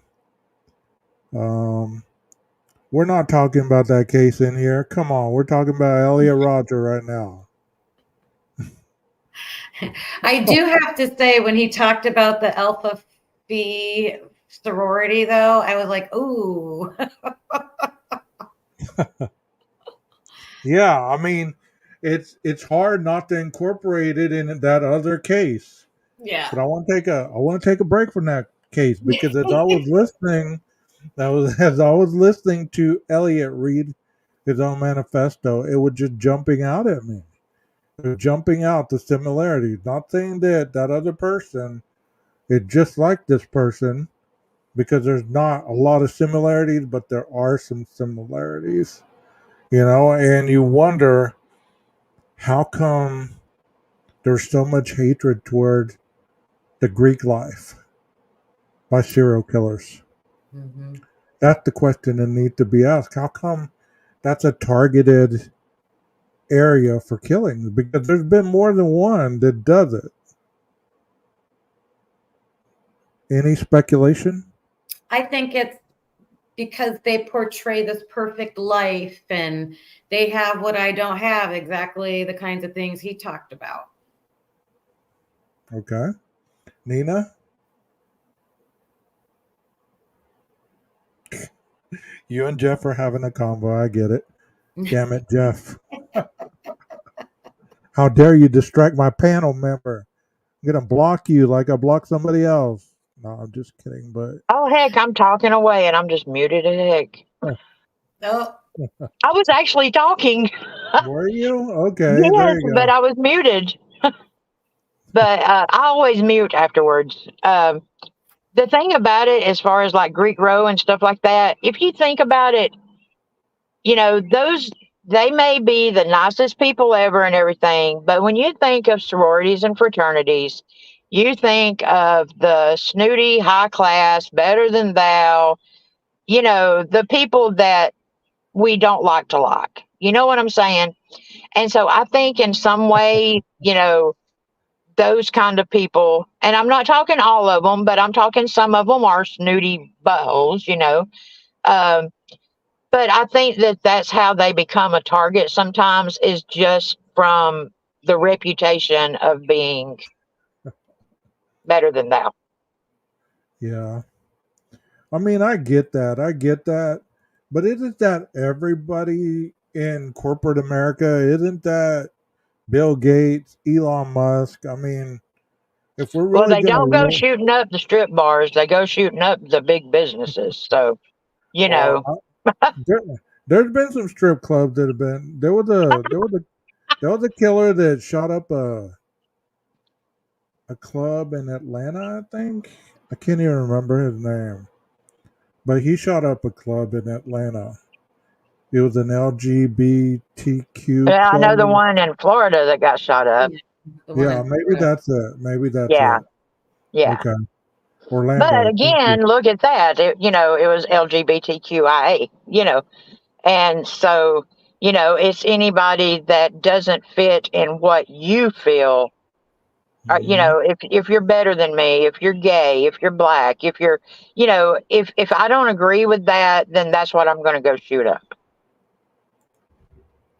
And Kelly says, if we're talking about Elliot Rogers, you have to look at that area too. That area where he was from, a lot of those kids came from wealth. Very good point. Very good point.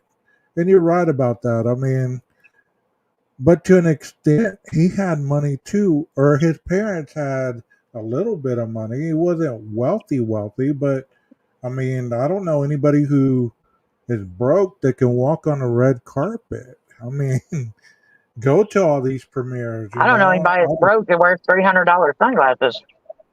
Yeah. Well, I got $300 sunglasses, but Okay, that's it. You're a target. and I got these. I got these $10 ones that I was gonna wear for tonight. You know, but you better than thou. I'm going to drive my car around and follow you and yell bad things at you. You asshole. Oh my gosh, what did I start? Santa Barbara, but he was from Westlake, I believe. Yes, indeed. Both of y'all are gonna be creeping on me, huh? I'd be like, that's right. You know what? I've lost them. I've lost. He pawned those things. I've lost them $200 ones in the river floating before. So who floats in the river with $300 sunglasses? I said they were $200. Oh, $200 sunglasses. Yeah. Don't you know you can lose them in the river? At that point, I was being that guy. Yeah. Well, what happened was. Well, I lost them. I mean, I couldn't do anything about it. You know. We have to. I'm focusing on the chat here for a second.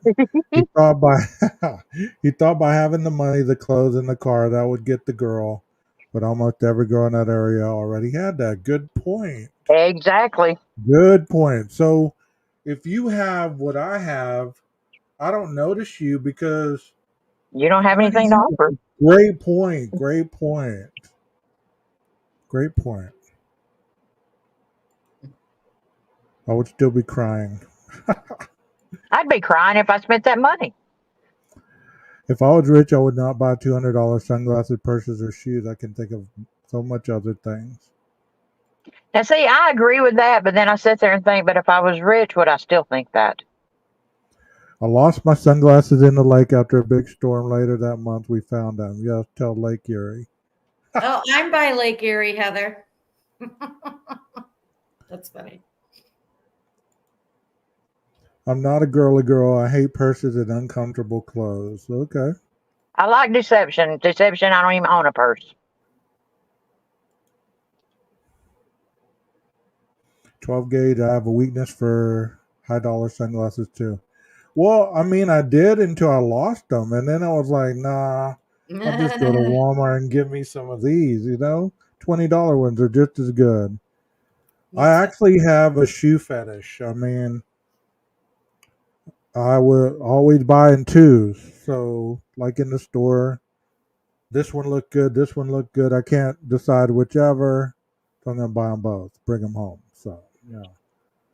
But at that point, you know, it was all right.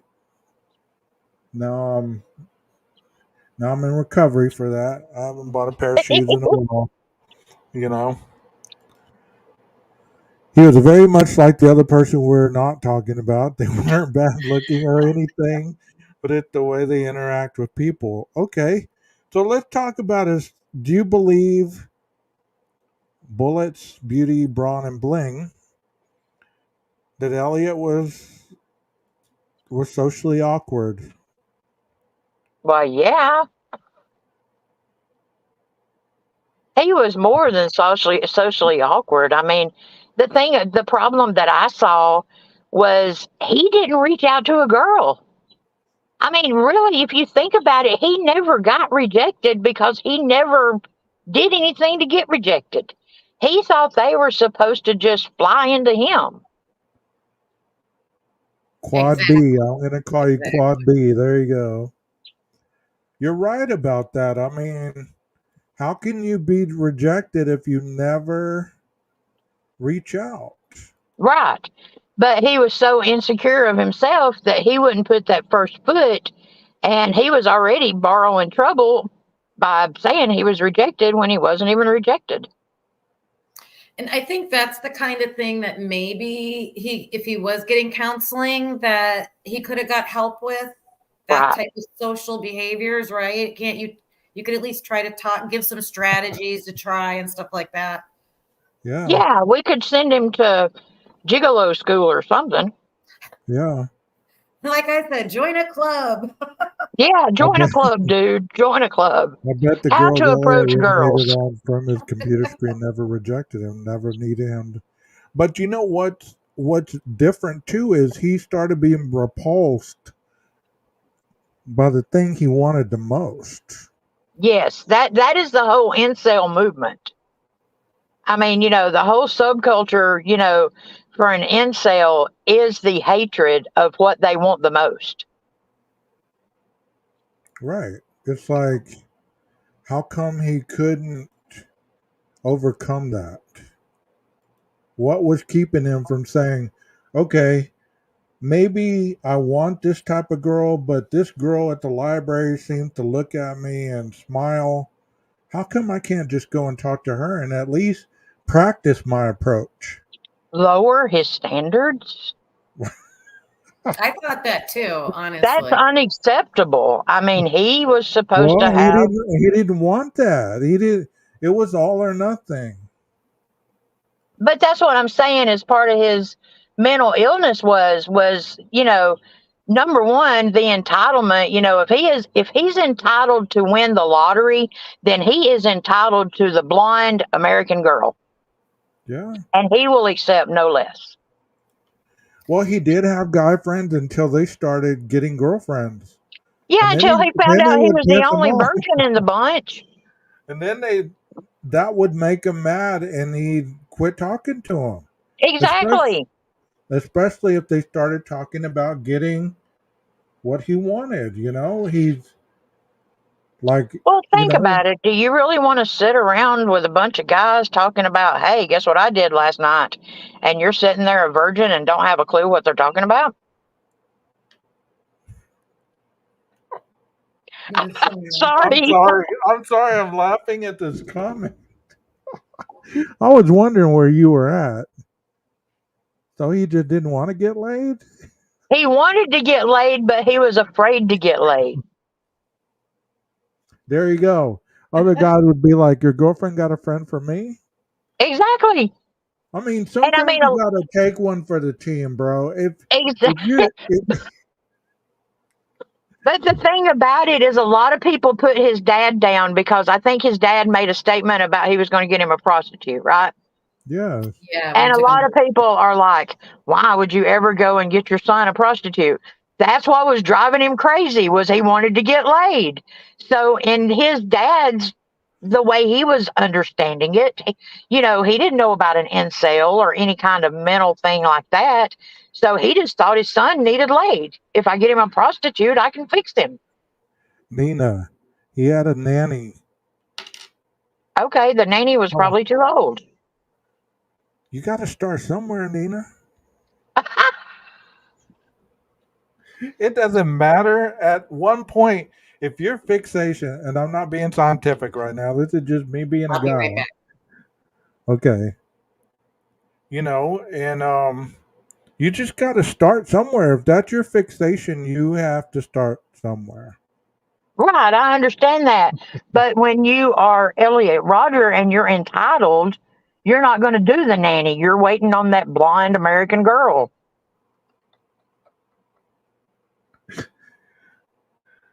Well, you have to start somewhere. He could just keep his mouth shut about being a virgin. There you go. Don't tell these girls that you're a virgin. Don't be so fixated. And my question, I'm being serious right now because you never know who's watching this right right, now, right. and could be having this kind of issue. We're joking about it, but we're joking on Elliott's behalf, not at him. Okay, you have to be able to understand the difference, because his dad said he didn't want that because he wanted it to come from his heart. Right. So a lot of people have that misconception. If it's just sex and it's not from my heart, then it's not right. There's a lot of guilt there. Right. Guilt and shame. Right. Can y'all, or do y'all agree with that, chat? I mean, because I'm joking. I say he could have been with the nanny and this, that, and the other, but in reality, you know, he said if his heart wasn't attached to it, then, you know, he couldn't do it. Well, if your So that heart's was going to an be issue. attached to it, you might want to reach out to someone. You can't have heart and be in a relationship if you don't reach out and say, "Hi, my name's Elliot." Well, who's the other, not talking about that other case, but whose other father reached out for him at 28? Look, that dude reached out. He got all up in their personal space and everything. He didn't have a problem reaching out. The dad said, hey, my son just moved here. You got any friends for him? That's basically what he said in so many words, right? Dad just didn't know that dude was a player of his own. Dad was a pimp, wasn't he? I mean, he wasn't shy. He get up all up in your space. Where you live? What are you doing? What's your name? I want your phone number. And that's only my opinion. So, I think that's what made him creepy was, he didn't respect personal space.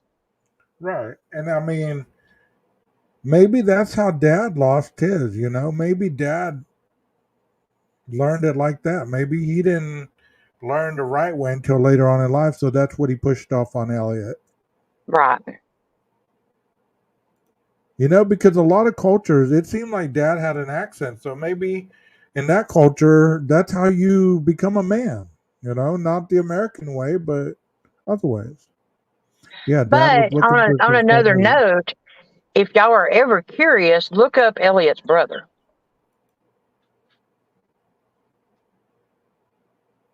I mean, because Elliot's brother, oh my gosh, the pictures and everything. Like the modeling and everything that his brother, he turned out.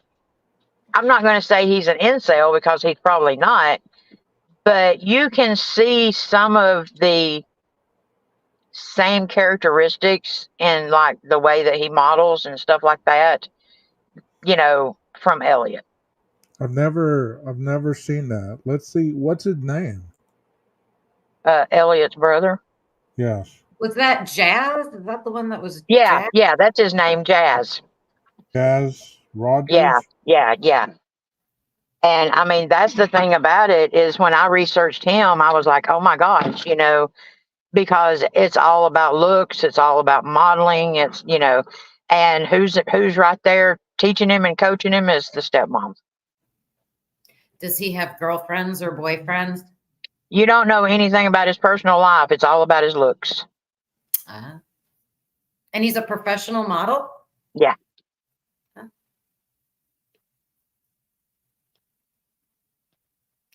I'm going to stay on for about 10 more minutes, 12 gauge, if that's all right.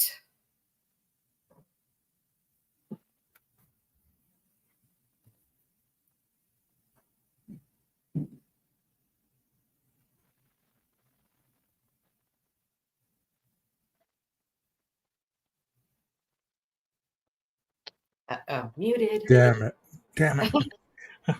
Can y'all see the pictures? There he is right here. Let's see. Oh, wow. Is this his Instagram right here? That's usually where all the pictures Oh yeah, are. him and his stepmom, not his stepmom, him and his mom, they have their own website. Look, he has some glasses too. He probably has $400 glasses.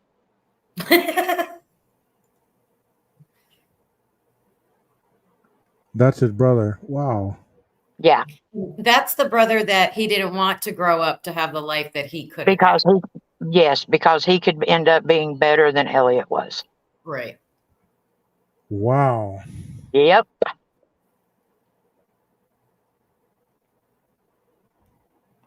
Just And like the top row, picture number 4, if I'm not mistaken, that's the one that's on his and his mother's website. He looks scary. Rondi likes it. Nice. Rondi. I got in touch with him a few weeks later and asked him if he did it. He said no. And he asked why not. He said, why do I have to compliment them? Why don't they compliment me? Yep.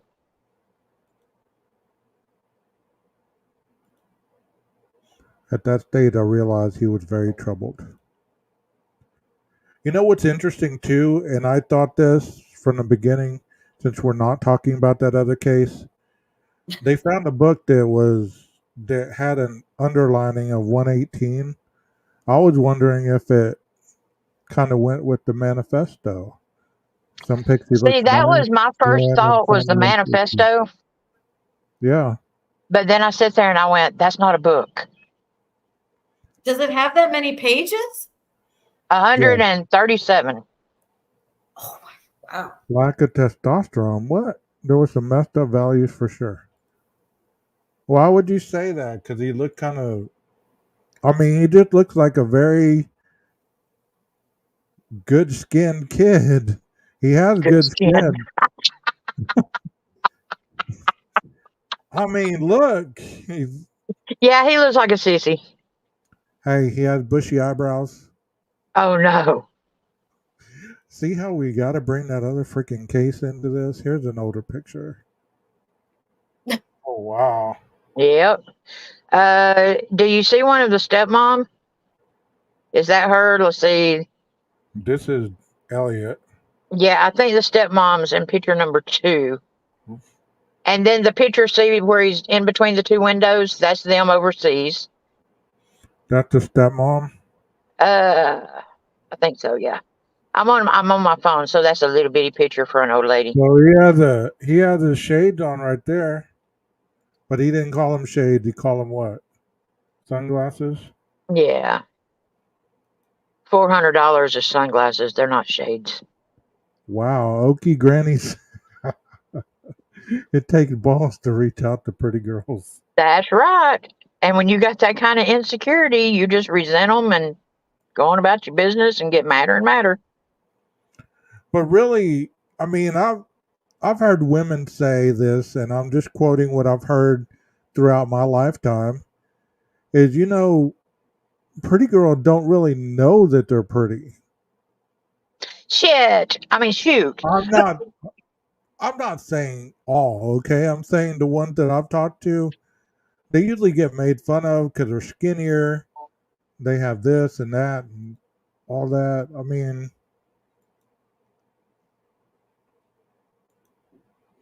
everybody has their own insecurities. It doesn't matter. That's right. Yeah. I was just going to say, everybody's got their own baggage. Yeah, that's me. Everybody My has their own insecurity is being shy. You're shy? I'm very shy. How are you on the YouTube platform now? Because I spent a year on TikTok and I would not get on panel. I would not do anything. The first year I was on TikTok, even if I did a duet, it was with a picture. Nobody knew what I looked like or anything because I'm so ashamed of my teeth. And don't do math, it'll mess your teeth up. So, and then it'll make you look like a hillbilly. But oh my goodness. But anyway, so finally I was going to tell my story on my 10th anniversary. And they were like, well, you've got to come up on panel. And I was like, oh my God. And once I went up there and turned my camera on, I was like, okay, I can do this, And so then I started going live every night from 11 p.m. till 5 a.m. every night, 7 nights a week. And because if you're struggling with addiction or anything like that, most of the time it's when you're sitting alone at night by yourself. That's when you're really struggling. And so I wanted to be there for people that wanted to, reach out. Well, what I learned was I would have 100 people in there. Well, 90 of them bitches would be asleep.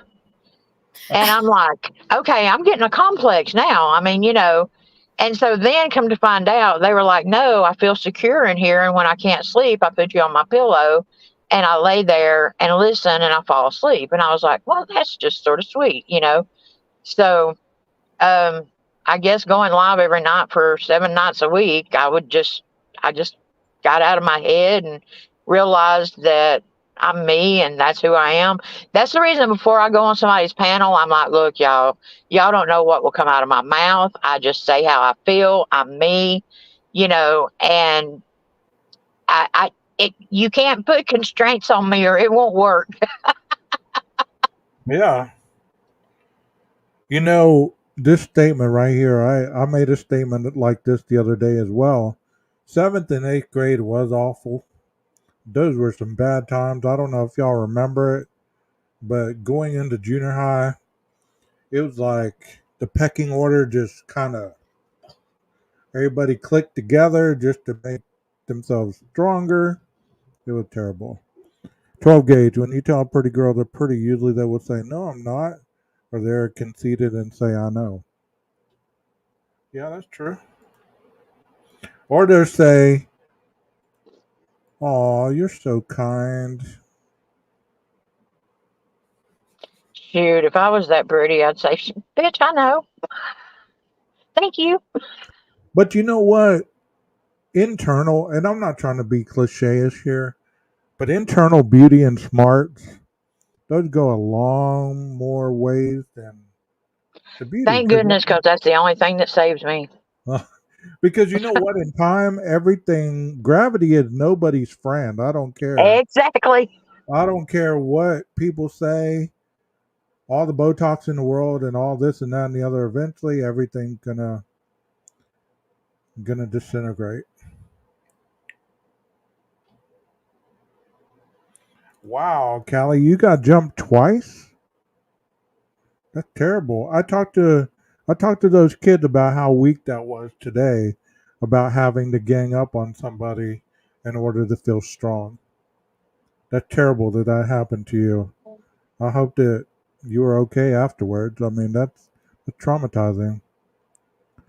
Deception says, me too, Nina. I was shy until 9th grade. I looked around and was like, I've been with these people since kindergarten. From the day on, I say what I think. Very good. Oh my God, I hated that. I told the kid today I didn't fight until my senior year. I got into more fights my senior year than the rest of the time.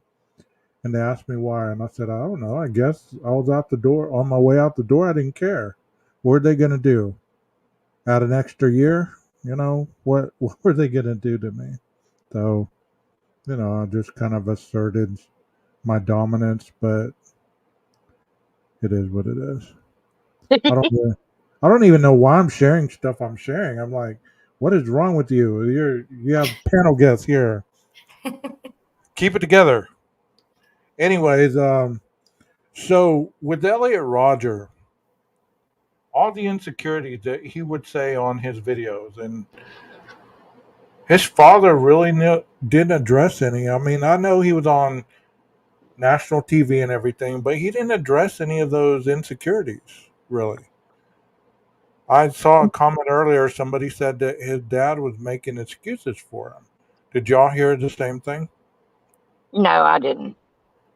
And I guess the reason I say no is because his dad reached out to every parent that was affected by that event. And he is actually now best friends with, like, I think 2 or 3 of the dads. Mm-hmm. And to me, that took great courage to be the parent of somebody that did that, to reach out to those parents and apologize on your son's behalf. And he also made the website. I put the name of it in the back chat. Okay. He made the website, so people could have resources to get mental help and stuff like that. And he did the interviews, and he came out and he talked about things that needed to change and trying to get laws changed and stuff like that. So I think that he has put the work in, and I think that he has, you know, I mean, it's so funny because I had just talked to someone last night about doing an INCEL thing because of the research I've done on it, and I've emailed back and forth with his father, and his father is a very kind soul. Does he have a bitch of a wife? Yeah. Did he have a bitch of an ex-wife? Yeah. You know, um, does he have a good skinned son? Yes. Uh, um, but anyway, but the mom has yet to say anything. The mom has yet to do anything. She's yet to do an interview. She just sort of stuck her head in the sand and it didn't happen. Yeah. I mean, his dad does sound like he at least attempted to correct some of his son's wrongs. I mean, I think he got with one of the other kids' dad. Isn't that what Yes. he got with another kid dad that was killed by his son, and they ended up doing a lot of speeches and stuff, just like what you just said. And I mean that's strength right there. That's forgiveness. You know, just you can't associate somebody because of what somebody in their family did. You Yeah, know, exactly. Just like, that person that we don't talk about, his sister's getting fired and stuff like that, they have nothing to do with what he's accused of doing. right? The person we're not talking about, right? Yeah. That's funny. That's what I'm going to start referring him as whenever I On my do on my thumbnails, I'm gonna start using a a live person. about the person we're not talking about. Yeah, there you go. Because I mean, either way, people get in their feelings about it, and I understand it. But you know what? In the end, we're talking about human beings, and these cases are about human beings. Some are no longer here. Like in this case, his son's no longer here. Other people's sons and daughters are no longer here. I mean, it's just tragic. But the cycle continues. That's what even more tragic. People don't learn from these things, Right. and that's And why I I mean mean. and the Go thing ahead. about it is the incel subculture is just growing. Hmm. Well, I Yeah, don't that's know. fair I enough. don't know a lot about it. I've read a little bit, but I just believe that anything negative that you feed grows. So, you can change it, you can turn it around, but in the end, we make our own choices. Whether you believe Elliot was the demigod or whatever, that's your choice. What you do, you're gonna face consequences. No, he was the perfect gentleman god. The supreme gentleman, The yes. Oh, the Supreme. supreme gentleman god. What is a supreme gentleman? I mean, Oh, I guess it's because, he spoke well and he did all the, here's the supreme gentleman. Bitch, are you gonna open the door for me? I mean, that's the supreme gentleman for me. well, Chad, I don't know if y'all are blonde or whatever, or y'all are younger or anything of your demographics, but based on what you saw in that video of Elliot, would you give him a shot? What would he have to do to get your guard down to give that man a shot? Not to get laid, but just to take you out on a nice date and show you his gentleman qualities. What would he have to do? Hmm. Rondi says nope. No, No. no. None of these pathetic little whores or sluts at school will give me attention. Yeah, that was a quote. No, he should have upped his humor game. He would have to show some personality and kindness. Drop the attitude. See, I can't judge honestly now that I know what I know. Not one person would give this man a chance.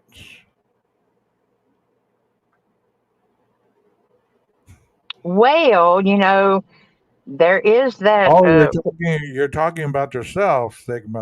Okay. None of these pathetic little whores or sluts at school will give me attention. So you're talking about yourself.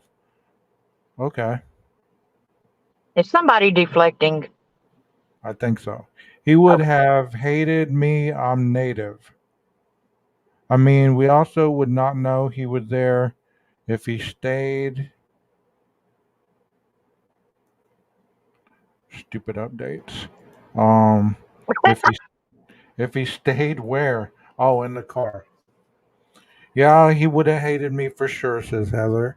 I know way too much about psychology. He reeks of not being real. Thank you, Granny.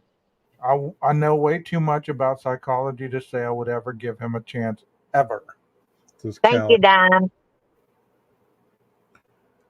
Okay, so the men in the chat, let's say you came across a female version, because there's bound to be one, They're called film sales. of Elliot. Oh my gosh, what are they called? Film sale. So there is some. Nina, there are some? Very, very, very, very, very, very few. Okay. But they hate men?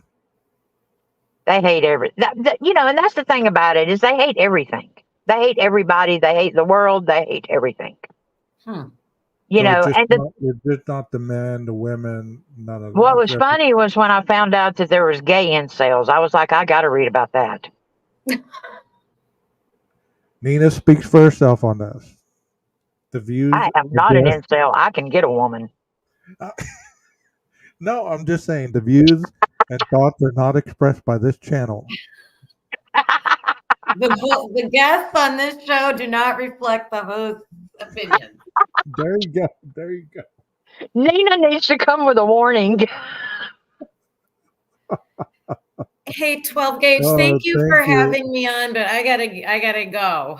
Okay, well, thank you for being up here. You and Carlos are welcome anytime.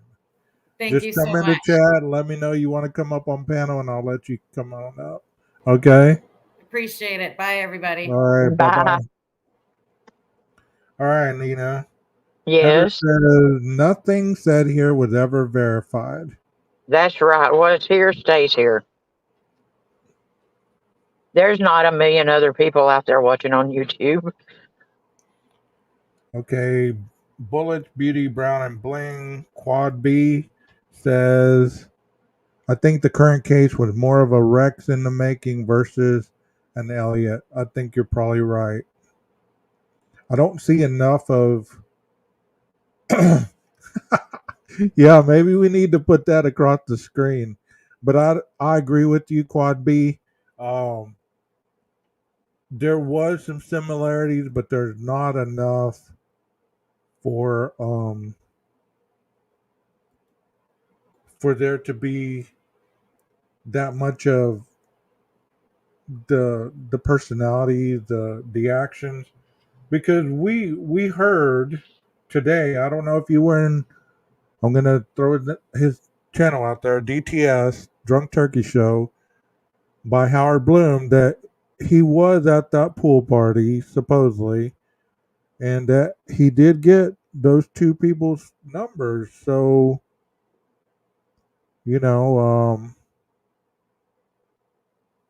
how can you be an incel and you still? And he supposedly had an Asian female friend who he constantly was hanging with. So, I mean, an incel would say that I hate all forms of female, no matter what. Okay, Heather. Yeah, I heard it from that as well. Are we talking about the person that has no name? Yeah, the horse that has no name. From Okay, Idaho. the person that has no name, I do not believe had any kind of incel qualities. So, let me ask you this, because I was wondering this, and I'd even typed it, I think, in Discord or whatever, but I was wondering if Brian was a virgin. And somebody said, well, I'm pretty certain he wasn't, because he got the ladies' numbers at the pool, but I don't know if he closed the deal. I mean, They supposedly had callers who were calling and hanging up, ghost callers. So I don't know. I don't know if he closed the deal. I don't know if the little Asian, the one Asian in the whole area, supposedly in a lot of people's minds, there are no more Asians, just this one, the new Brian. I don't know if he ever closed that deal. So there's a lot of interesting stuff there. Heather says TA can get booty in exchange for grades. Yeah. So I think that sounds a little more koosh than, any other thing that I could put out there. But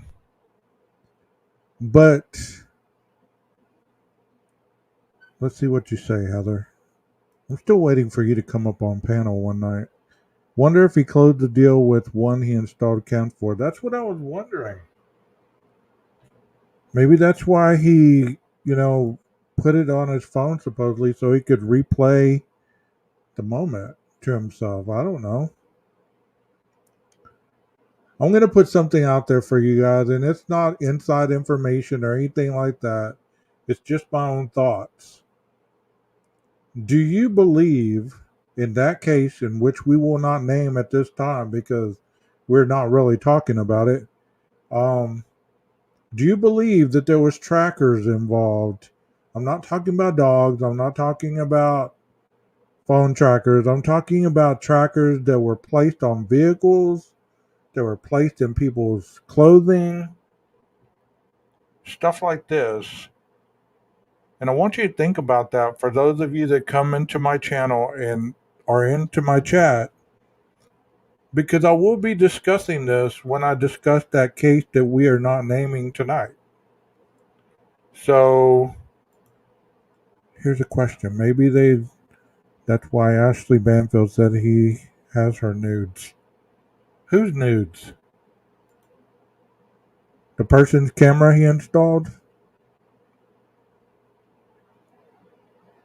Go Bama. I'm going to Bama in July, the last week of July. Be down there at Gulf Shores, Foley area. Yes, her nudes. I've never been to Dolphin Island. Can either one of you vouch for that place? I've heard great things about it, but I'm kind of leery to go.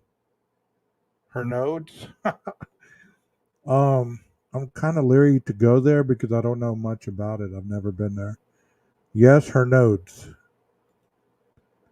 So he has her nodes. Sounds fishy. Wow, where's Twiz at? He needs to come take you on a rabbit hole. I love Dolphin Island. No, Heather, I enjoy you being in chat. I enjoy the Discord. I enjoy your humor and, a lot of other individuals. If y'all have Discord, I'll eventually put my link up here and y'all can add me. But I'm not ready for that yet. Gulf Shores is awesome. I love Gulf Shores. I love Foley. I love the people of Alabama. They have some great personalities and they have a cool accent. I don't really have a Texas accent, but the people in Alabama and Mississippi and those areas have that accent. Fairhope is a good place too. Where's Dolphin Island? It's off the coast of Alabama. It's down south of Mobile. Or as y'all say, Mobile. Something. That's just cool. I'm checking out. God, you're typing all of a sudden. 12 gauge go to the floor, Alabama. I've been there. Pensacola. I stayed in Navarre Beach 2 weeks last summer. I love that area. I almost moved there. But I got some stuff in Texas, some unfinished business on the bay near Mobile, Alabama. Yep. I'm not saying goodbye yet. I'm just kind of talking about Alabama for a minute. Yes, he was tracking them somehow. Thank you, Quad B. I believe so too. There had to be something that was allowing the individual who committed this crime to track the prey. I don't believe that driving around the house was, like they say, a shark circling the prey. I don't believe that. You know, if the cell phone was off, how was he able to track when everybody was at home?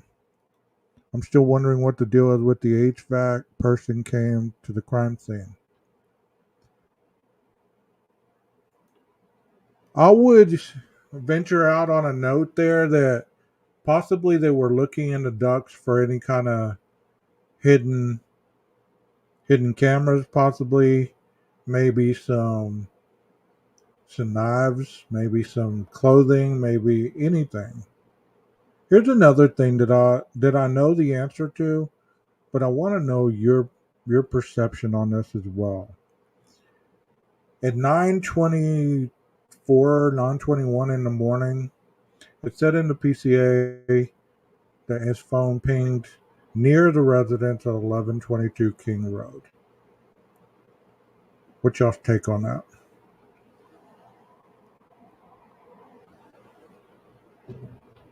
Good point.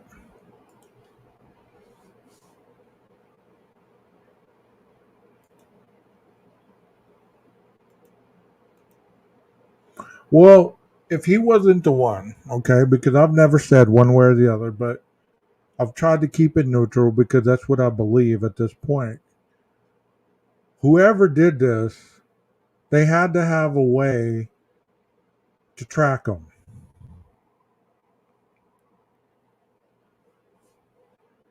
How did they know? And this is something that I'm preparing for my next live that I'm really going to kind of focus on because I asked somebody this question earlier, and I was even thinking about it on the way outside the door, leaving my job. I was thinking, who is the 6 degrees of separation from all the victims that would be able to leave 2 people alive and still walk out the door and not really be identified correctly? Did y'all hear that?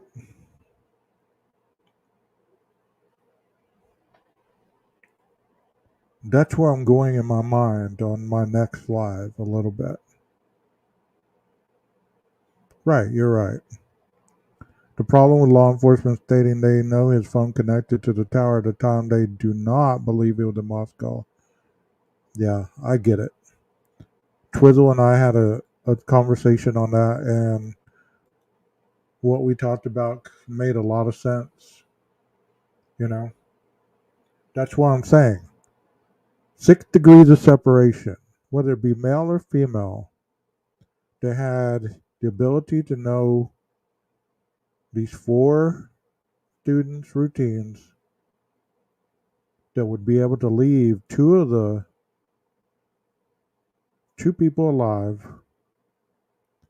And you describe somebody who is very blasé to give them a getaway.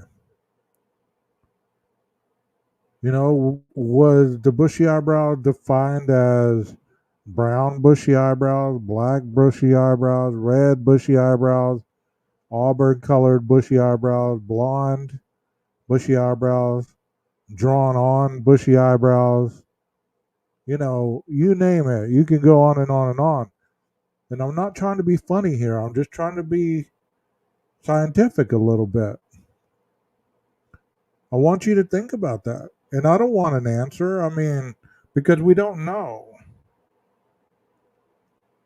It could be very much 6 degrees of separation, but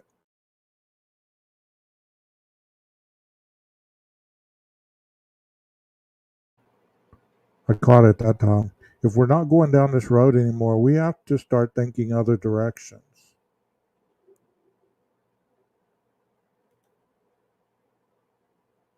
Have they ever stated if he had a tablet?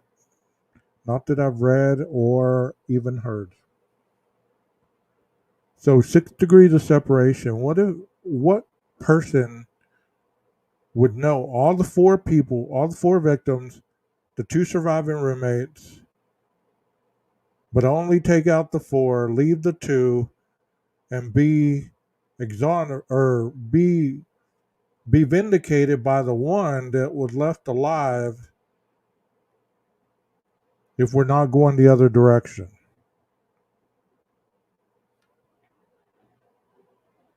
Do you get what I'm saying, guys? And I could be reaching a little far here, but it's better than a lot of stuff that I hear about this case. BK has a tablet, Twizzle says.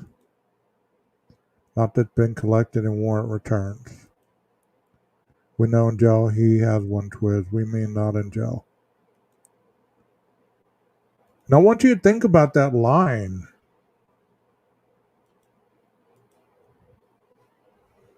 She said Dylan. I don't know. But there has to be somebody that's connected to all these people that would leave 2 people alive and 1 person give a description that would throw off the police enough to focus on 1 person that wasn't the person, as stated by so many people. You wanted to talk about midgets? Oh, I wanted to talk about Rogers. I thought you said it said midgets. Boy, I need to put my glasses on.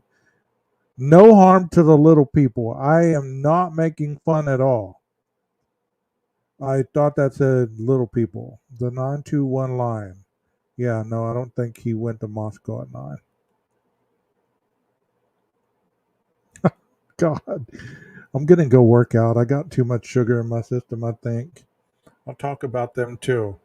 Well, let's call them politically correct names. Little people. Little people. Speaking of midgets, Elliot Rogers. Whoa.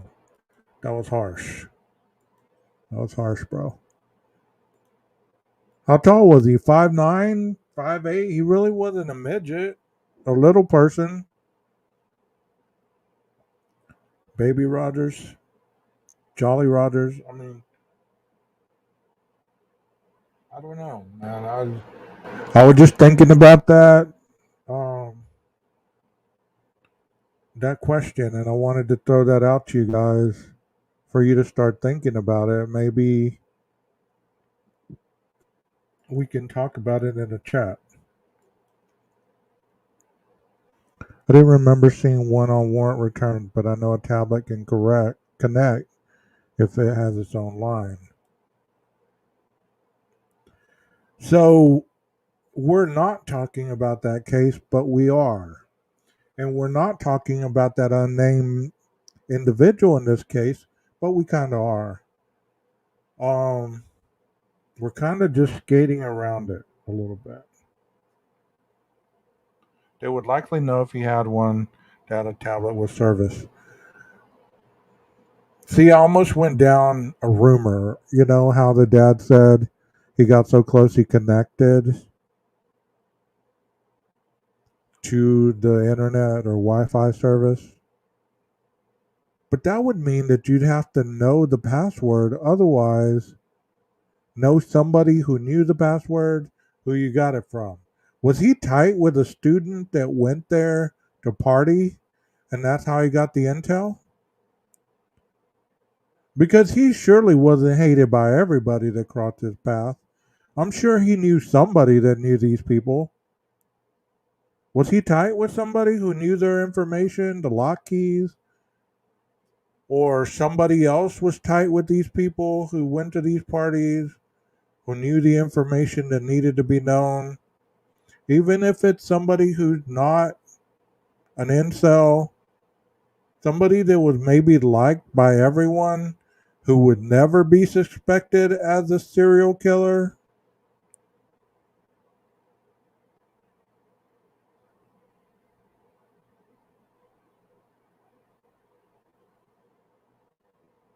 Hell, I log into McDonald's and Starbucks every time I pass them.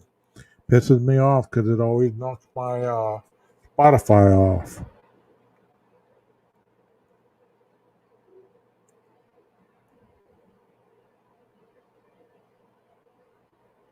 Well, I'm just throwing stuff out there at this point. As somebody said, throwing shit on the wall, expecting it to see what sticks.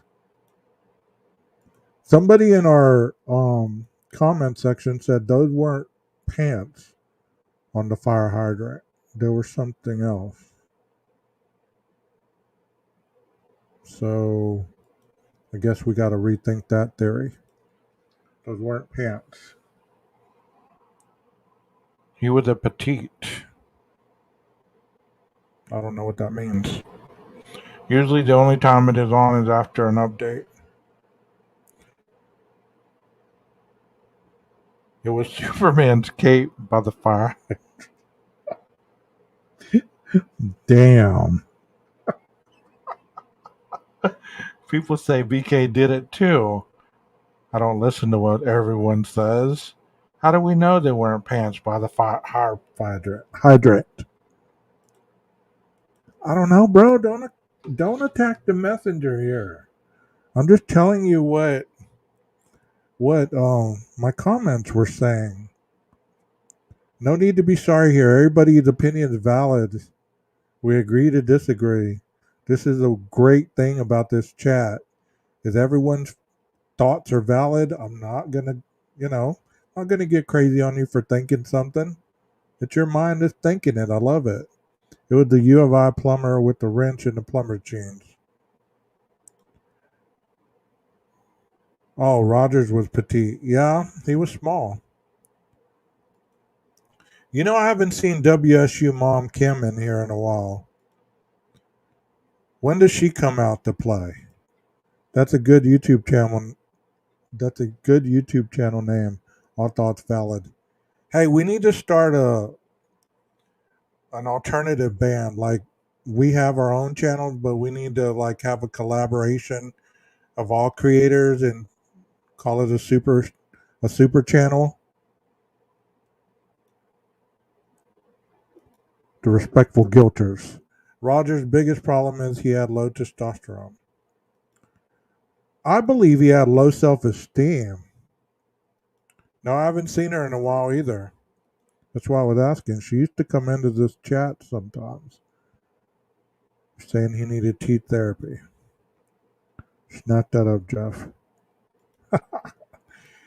Well, Jeff hasn't gotten back to me, but last Friday night we tried something out of him playing his guitar. Tomorrow is Friday, so I was going to do the Idaho thing, but I'm not going to do it. I'm kind of waiting on Carla to get well in her journey, or to a good place, so we can do it together, because I want her perspective on it. So tomorrow I might do a lighthearted chat or a lighthearted stream about the case we're not talking about, but it's not going to be over something that is very very analytical. And we might even have Jeff just come up and do some guitar playing if he's down with that. We're still trying that out. It'll be True Crime After Dark. So it'll be kind of about 8 o'clock, somewhere about there, if the wife will approve it.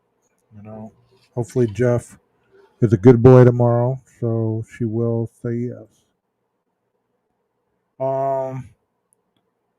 She's doing well. She has her tough days, I haven't talked to her today, but yesterday and the day before, I talked to her, and she was in good spirits. I think she starts radiation next week, so I think she won't say it. But if you're in here, Carla, I'm not speaking for you, but I feel that anybody in that position would be kind of nervous. You know what I mean? So if y'all could say some prayers for Carla, that'd be deeply appreciated. And continued prayer for all the panel guests and everybody that comes in the chat. You guys are the reason that I do this. I don't do this for myself, you know. Um, so Jeff, get with me tomorrow and let me know if you're willing to do a couple songs or even just talk about some silliness, you know. Even we might have Twiz on the panel or Heather if we can get her up here. Um, you know, we can talk about some silly stuff, whatever. We don't have to talk true crime because toward the end of the week we want to kind of wind down and leave the true crime, you know, kind of chill. And I know you guys want to talk about Idaho. I'm not ignorant. If I talked about Idaho every day, I'd be rehashing stuff that has been talked about a year ago. And I know there's some new people that really aren't up to date on it. But, you know, for some of the people that have been following it since day one or week one, um, you know, it becomes kind of redundant. I want to start preparing people just in case the case doesn't turn out to be like people think it's going to be. You know, thank you, Christy, for being here. You're always appreciated. And thank you for your hard work and moderation of the chat. You and the others, you know, Aquarius, Rondi. I'm about to get off here. We're almost at 3 hours. Um, but guys, hopefully that tomorrow will be kind of a chill show. So anybody that likes live music, hopefully Jeff can entertain us for a little bit and we can all hang out. We can talk about some things, you know, either crime related or whatever. We can kind of debrief the week or whatever it's going to be. So Jeff, just let me know. Get with me, and the rest of you guys keep being awesome. Sunday we're gonna have the 12 o'clock thing, unless I go out of town, and it might be later in the evening when I get back. Okay, I will let you know in the community tab. So you guys continue being awesome. Continue with your lives and be vigilant. And you know what I do at this time? I ask the maestro to cue the music.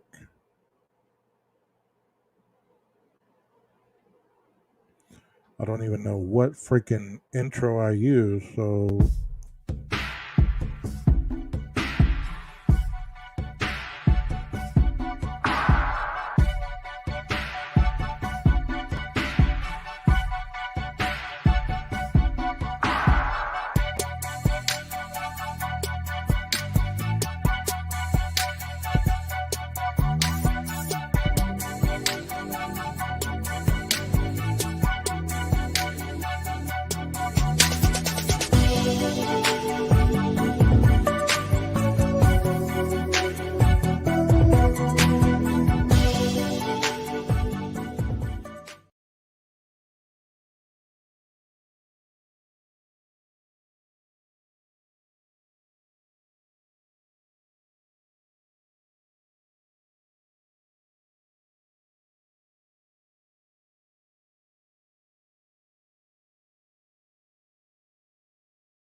Sound drive.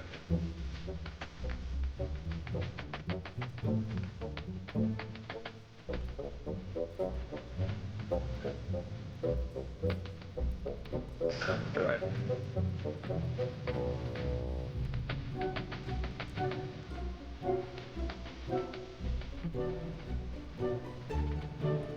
Sound drive.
Sounds good.